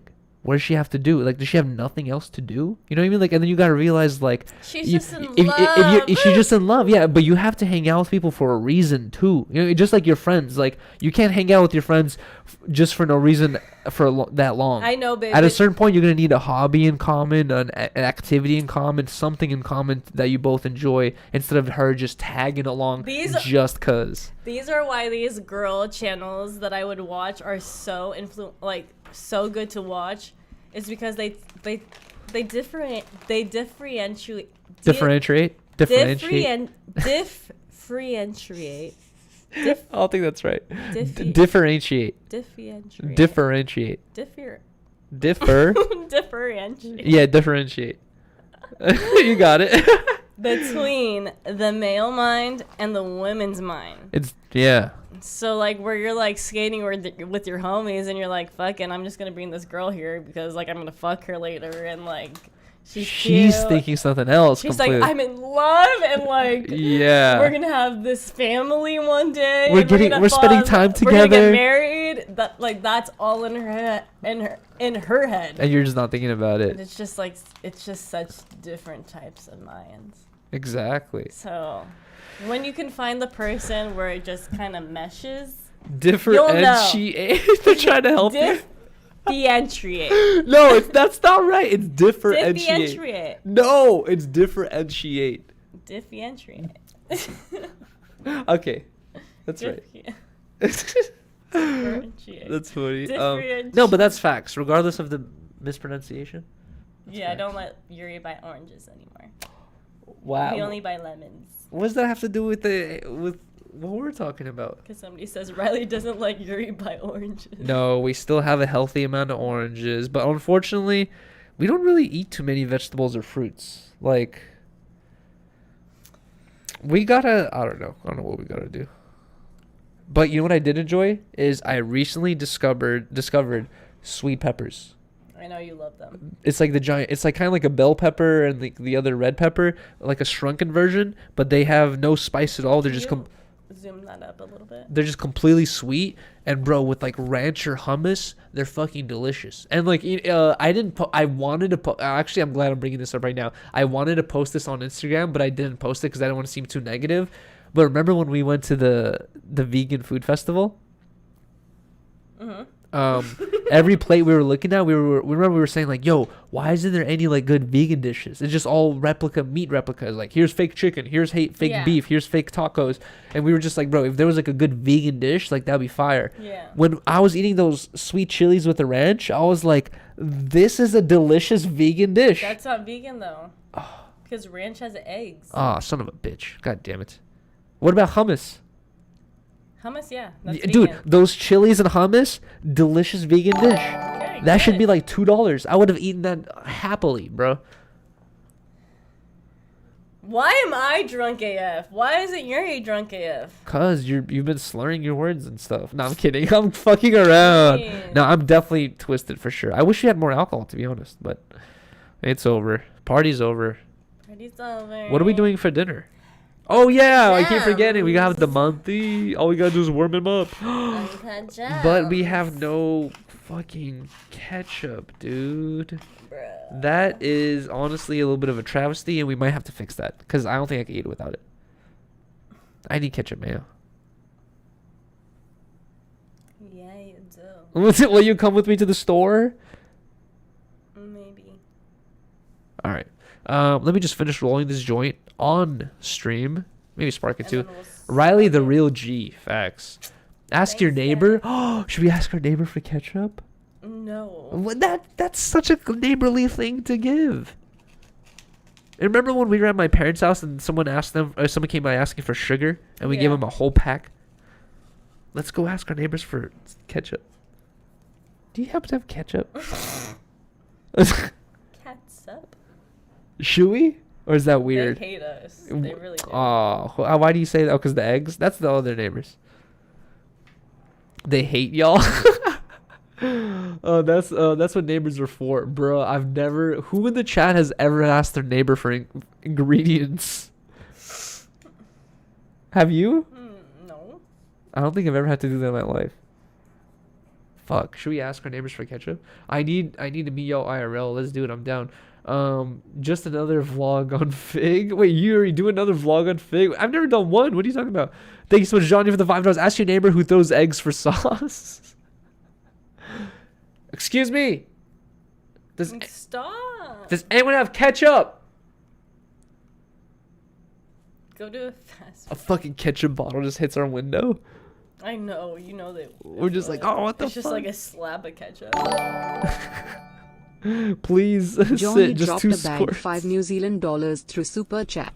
Ask the neighbor who throws eggs for sauce. How like if we asked the neighbor for ketchup, would we like come home, squirt some ketchup, and go return the ketchup to them, or would we bring a dish to their door and be like, "Can I have a Oh couple?" no, your mom actually like saved me some of the sauce left over. That's not enough sauce for us. Trust me, We'll have some. it's not enough, babe. Wait, do we have any other sauces? I don't know. Oh God, we're gonna have to get creative, or do the worst thing possible, We can just go to the liquor store and get some ketchup. which is go to the liquor store and get some ketchup. But that ketchup is probably a month away from expiration. What y'all eating? So guys, today Riley and I went to my mom's and dad's house and we made this Russian Monty. dish called manti, and it's basically like a dumpling but like a Russian version of it. Sticker. It's like a pot stick, a giant, like a bigger version, right? And we With made chicken it and veal. because they're delicious, and also in respect to my sister Lily, rest in peace, because that was one of Her her favorite favorite dish. dishes. And my mom like brought that up as idea last week where she was like, every time Lily came to visit Los Angeles, she always asked for this. So she's like, we should probably all make it together in respect to her. So today in the morning, we went over to my parents' house, made some manti. You had some for the first time. We made them. Yeah, that's what I said. We made them. What'd you think about them though? It was so fun. No, I mean And they were eating them. delicious. They're so good, right? It's like a pot sticker. It's so good. It's different though. It's But like it's like Russian. Yeah. for some reason, It's like more comfort food. with stuff like that, usually I would want to throw it on the pan and get it crispy. For some reason, that one is just You like don't need it. perfect, dude. It's so good. You know, like the chicken, the It's potatoes. comfort food. Yeah, but comfort food means unhealthy. No, it doesn't. Oh, really? No, it just makes you feel comfortable. True. It does make you feel comfortable. And honestly, And I bro, ate like 10. no, we need to go $70. get ketchup for sure. Because I'm feeling to eat like 20. I'm gonna eat all of them. They're so good. Hopefully we have some left to Do take. y'all watch Euphoria? No, we don't. But I think Yuri and I are about to like. I'm gonna put Yuri. The Yuri on fact that Euphoria. Kiki is trying to tell us like he's like, guys, you gotta watch Euphoria. Like everyone's on this shit, I bro. watched the first season and I loved it, and you never watched it, so it's like we have to watch the whole first season now. Which is how? Well, no, we don't. It's a lot. No, we have to. We could skip it. No, we have to. Oh my You gosh. can't. And I really don't remember everything that happened, so Wait, do you want to watch it today? No. I feel like we need like full attention. I feel like it's so sad It is that I have a like, lot of sad shit going into my life, where life it's that like, if you're I see not that, I'm ready just like, yet, yeah. like I'm kind of We have over to, it. We have you to know? wait. Maybe in a couple months or something. Yuri missing out. Yuri won't like Because it. even like after my grandma passed away, like, and Squid Games went viral, I texted my Thea, who was like pretty much my grandma's caretaker, forever. I remember her whole this. life. And I was like, oh, like, she's like, have you watched anything good? And I was like, oh, Yuri and I are like really into Squid Games right now. Have you watched it? And she's like, no, too depressing. Like, I'm only into things that like have a happy ending. Yeah. And I was just like, damn, like, yeah. Yeah, there's And like I was just like, fuck, like, certain things that you just want to be in the right mind state for. you don't even like think about it like that, and it's just like, It reminds did you. I trigger her right now? Like, I'm so sorry. Yeah. Yeah, it sucks. Thank you so much, Sloppy Poppy, for the $5. Gabe is stopping me from donating because he banned me in the chat and mutes me whenever I make a new account. He is stopping you from making money. Manny Gabe. Okay, should we address this? Because this has been going on, honestly, in the chat for a while. For like a The month. sloppy puppy. So, Sloppy Poppy, a longtime viewer, longtime fan, and honestly, like, I've talked to him, and he seems like a cool guy, but I have noticed that Sloppy Poppy can get wild with his trolls and everything like that, and I'm just wondering, Manny Gabe has never gone out of Sloppy hand. Poppy, Never. Wrench, dropped a bag $4.99 through Super Chat. Gabe is stopping me from donating because he banned me in the chat and mutes me whenever I make a new account. He is stopping you from making money. So I'm wondering, Sloppy Poppy has done this thing where very, very cool, does strange shit, right? Manny Gabe never has done anything strange to Riley and I. Him and Jazzy, coolest people. You know what I mean? Like, not to say They're everyone else is genuine. like not cool, but like very, very genuine cool people. I trust them 100%. The fact that Manny Gabe banned you, I'm wondering, Manny Gabe, can you tell me quickly, like, what is it? Just because of Sloppy Poppy's truth? I mean, Sloppy Poppy's trolls. I was reading the chat. The truth is it because of Sloppy Poppy's trolls that he was banned? It's beef Gabe versus Sloppy. I know I've seen this for a while, but I'm just wondering what is the like originating factor behind this? You know what I mean? Because Sloppy Poppy for a long time, yeah, has been very supportive. What is the saga? Bro, please speak on Alfredo as longtime member and still who's a longtime member and still don't know. Okay. I'm gonna say this. Thank you so much for the $5 donation. Almighty So. Wait, I'm gonna let TTS read that out loud. He banned me because Toke doesn't like me. Oh No, yeah. I think. Almighty So dropped a bag $4.99 through Super Chat. I was Bro, about to say please that. speak on who Alfredo is long-time member and still don't know. I'll answer that donation 1 second. Okay, Manny Gabe said Sloppy made a fake Spliff Mode account and got caught. Okay, so I remember that. So Sloppy Poppy was trying to impersonate Spliff Mode and cause some sort of beef. Where Sloppy Poppy, I understand that it is funny to make fake accounts and to cause confusion, to cause certain like little quarrels, but that one specifically was weird because Toke, Allison, Riley, and I are all friends, yeah. and it is weird to cause this kind of division between us, where I don't want any drama or any beef between Spliff Mode and us. So that was definitely weird. And I do agree with Manny Gabe's take on that, but I feel like we should give Sloppy Poppy another chance. Manny Gabe doesn't have the ability to unban Sloppy Poppy, but Manny Gabe, what do you think about me going into YouTube settings and unhiding or unbanning Sloppy Poppy and allowing him to speak in the chat once again? Should we give him another chance? Sloppy Poppy says it was all jokes, honestly, and he put the wrench emoji next to his name because it was taken away. Thank you, Patrick. Give him a chance. You gotta pay. Don't do it. Just be less sloppy. What's happening right now? Last chance for sure. Sloppy Poppy got that sloppy toppy. Make a poll. Do a poll. Okay, you know what? Let's make a poll really quick. Okay, guys. You just heard the whole explanation. Sloppy Poppy, longtime viewer. I think he was a mod at one point as well. Should we give Sloppy Poppy, I don't know how you spell the name, a second chance? Question mark. Yes 1P. and no. 1P. 1P? Okay. Should we give Sloppy Poppy a second chance? Ask your community. Okay, let us know. We're starting a poll right now. That's real as fuck knows is damn near everyone. Bro, I'd be on it, dude. This shit's fucking. I find it weird where certain people will form communities or have content and be like, I never read my comments. I never respond to my DMs. And I'm just like, it's weird to have like so many people who watch your stuff and then you don't interact with them. You know what I mean? Like I try to interact with literally everyone. Just do it. Easy no. I just voted yes. You should have put DP as an option. So far, it's not looking too good for Sloppy Poppy. Yuri, that's not fair. Easy money? No, he's weird. Bruh, free the man. Homie was weird. God damn it. We'll see. We'll see what the audience, what everyone fucking thinks. Kick him out. He's already kicked out. We're trying to give him a second chance, possibly. Don't become CCP, Yuri. Oh, fuck. Read my dono, Yuri. Oh, wait. No comment donated. Hold on. Let's see. What did no comment say? Oh, shit.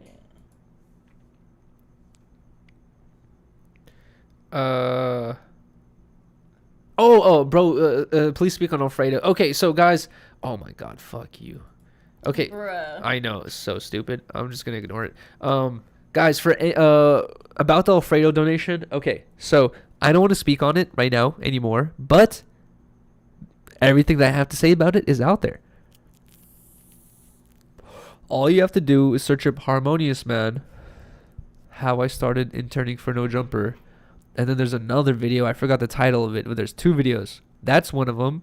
How I started interning for No Jumper. And then there's another one. I think it's titled How I Took Over No Jumper or something like that. And I think in those 2 videos, I describe Alfredo's relationship with me in No Jumper and how he's had played a role in my life. And those are old videos. I'm not going to take them down, so the shit's already up. But I'm not going to talk about it anymore because, I don't know. Say no to CCP. What is CCP? Like, that's the security camera shit, I think, right? FBI said no. All right, wait. How long has this poll been up? It's been 2 minutes, 124 votes, and no is at 53%. A lot of people, Sloppy Poppy has rubbed a lot of people the wrong way. Just started watching Ozark. I heard a lot of good stuff about. Oh, the Chinese Communist Party. That's what I thought it was. Okay. I don't do it for personal reasons. I banned this fool because he is acting sus. Yuri audience is growing. If mods let this shit go, it's going to make Yuri seem unprofessional. And honestly, Man and Gabe, I appreciate you for that because I do have an overlapping audience with, with like the CX community, or like a lot of people who used to watch Ice Beside, because people know I used to watch Ice. And I feel like, we might have some similar overlapping content ideas and like senses of humor and shit like that. But I definitely do not support the fucking crazy weird jokes and fucking just offensive shit in the chat, and I appreciate that Manny Gabe understands exactly where I'm standing with that. So honestly, that's why I'm taking Manny Gabe's side with this even more and more. Thank you so much, Almighty Soul, for the $5.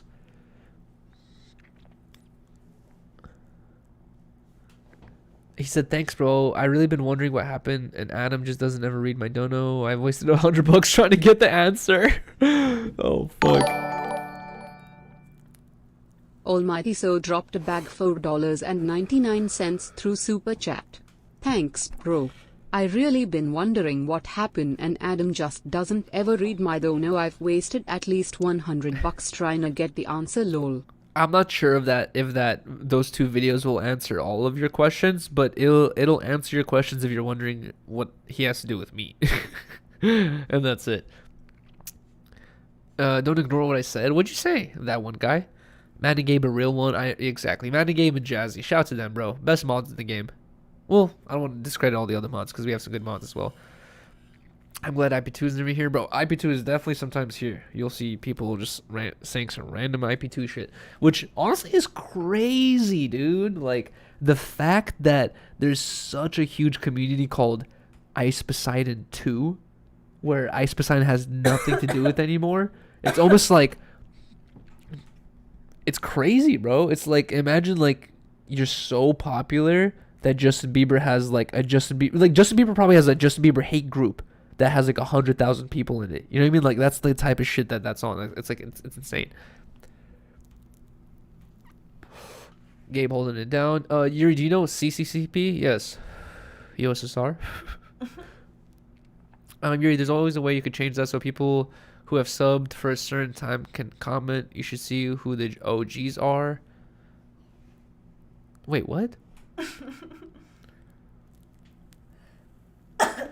Oh, interesting. Like, put it so that only certain people can comment who have been here for a while.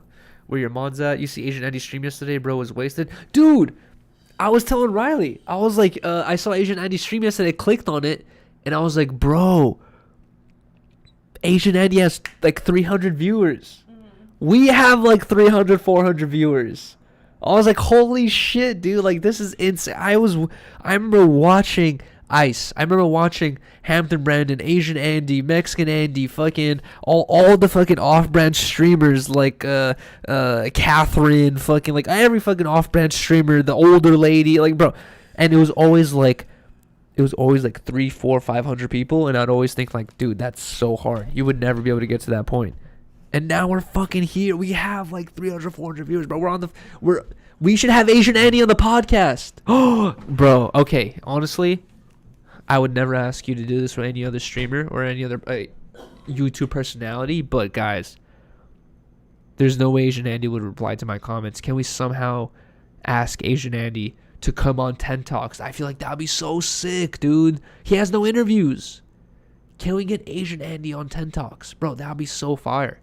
Oh my god, there's something I want to talk about during today's episode that I forgot to talk about. I'll say it when Riley's back. Loki asked character says, I've literally been here since episode 1. Let's go. Hampton on the pod. I don't think he wants anything to do with the internet anymore. I'll go get him, Patrick. What's a mod, bro?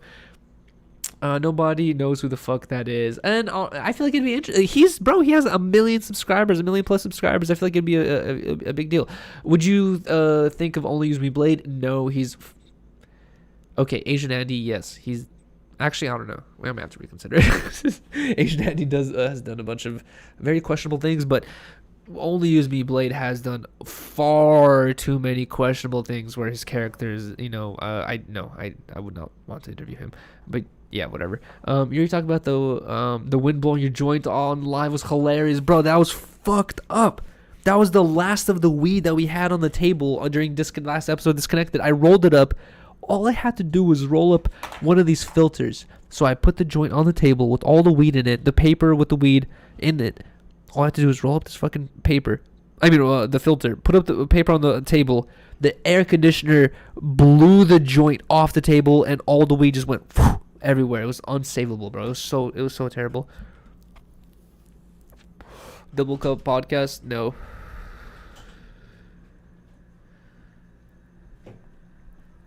Oh, babe, I brought this up to you the other day, but I wanted to bring this up to the 10 Talks audience and the stream.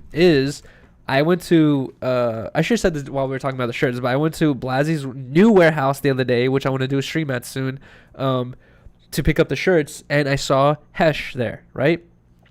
Ran into Hesh, super cool dude, had a cool conversation. We were like kicking back, playing Guitar Hero, talking and shit, and then, I was surprised to hear that Hesh watches 10 Talks, and he was like, yo, he's like, I watched the Ass Pizza episode with Blasey. Me and Blasey watched it together, and I was like, what the fuck? I couldn't believe he watched it, and I was like, bro, I would love to have you on the podcast, and Hesh is like, I'm down, bro. He's like, let me know when. So we got confirmation that Hesh is down to come on 10 Talks. I don't know when. I think it will be happening soon, within a couple episodes, but we're going to have Hesh on the podcast, which I'm very excited about.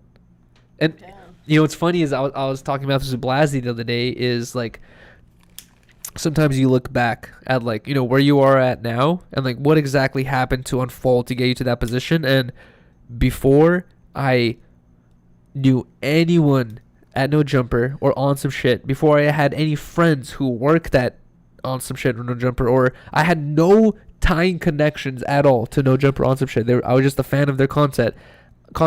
I used to go to Babylon on Highland because they had they had a ramp in the back, or like a bowl in the back that everyone would skate. I would go there after work to go skate, and that's where I met Hesh. We would just smoke and dab together, right? Yeah. And I have like old vlogs where I would film Hesh skating and shit. Didn't really think much of it. I just thought like, wow, this guy knows everyone. Pretty cool. Now looking back on it, I'm like, dude, Hesh was the first dude I met years later. I wasn't even that close with him when we did the Day in the Life. It was just like a random thing we did. That ended up being my biggest YouTube video ever. And then, and like he was a big part of No Joke. It was just like I just realized like all the layers unfolding, and I was like, he was the first dude I met before anyone. Yeah. I was like, that's crazy, and he's always been hella cool. Hesh has always been super, super chill and supportive, and like he's never a cool guy to anyone. And Hesh is not scared to talk shit and he's not scared to call anyone out. But if you notice, the people he calls out, it's because they've done something sus. They've done something extremely questionable in their character where you're like, nah, can't be homies with this fool. I'm calling him out. And he's not scared to call people out no matter what they do in life, you know? And I feel like, you know, some people might think like, oh, he's might be like not even an aggressive person, but like kind of like they might be almost a little bit scared, intimidated, right? But no, super cool dude. If you're cool, hashes like I made friends with him when I didn't know anyone. You know what I mean? Like I was just some dude who got off work from Starline, went down the street to skate the ramp for like 2 hours, and we would just smoke and chill together. Yeah. So I thought that was really cool. But either way, guys, we're going to end the poll. And also, dude, 11 minutes for this poll, 165 votes. 42% says yes to give him a second chance.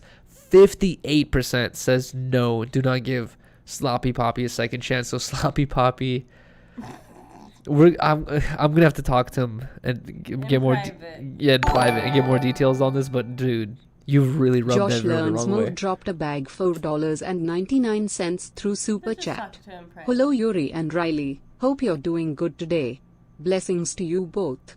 Continue to prosper. Yuri's bizarre brain is great to hear. Thank you, Josh. There's more for the $5.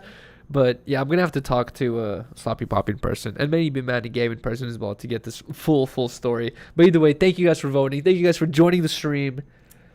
Have a great night. Have a good night, guys. Have a good week. Yeah, week. Have a good starting of your next week.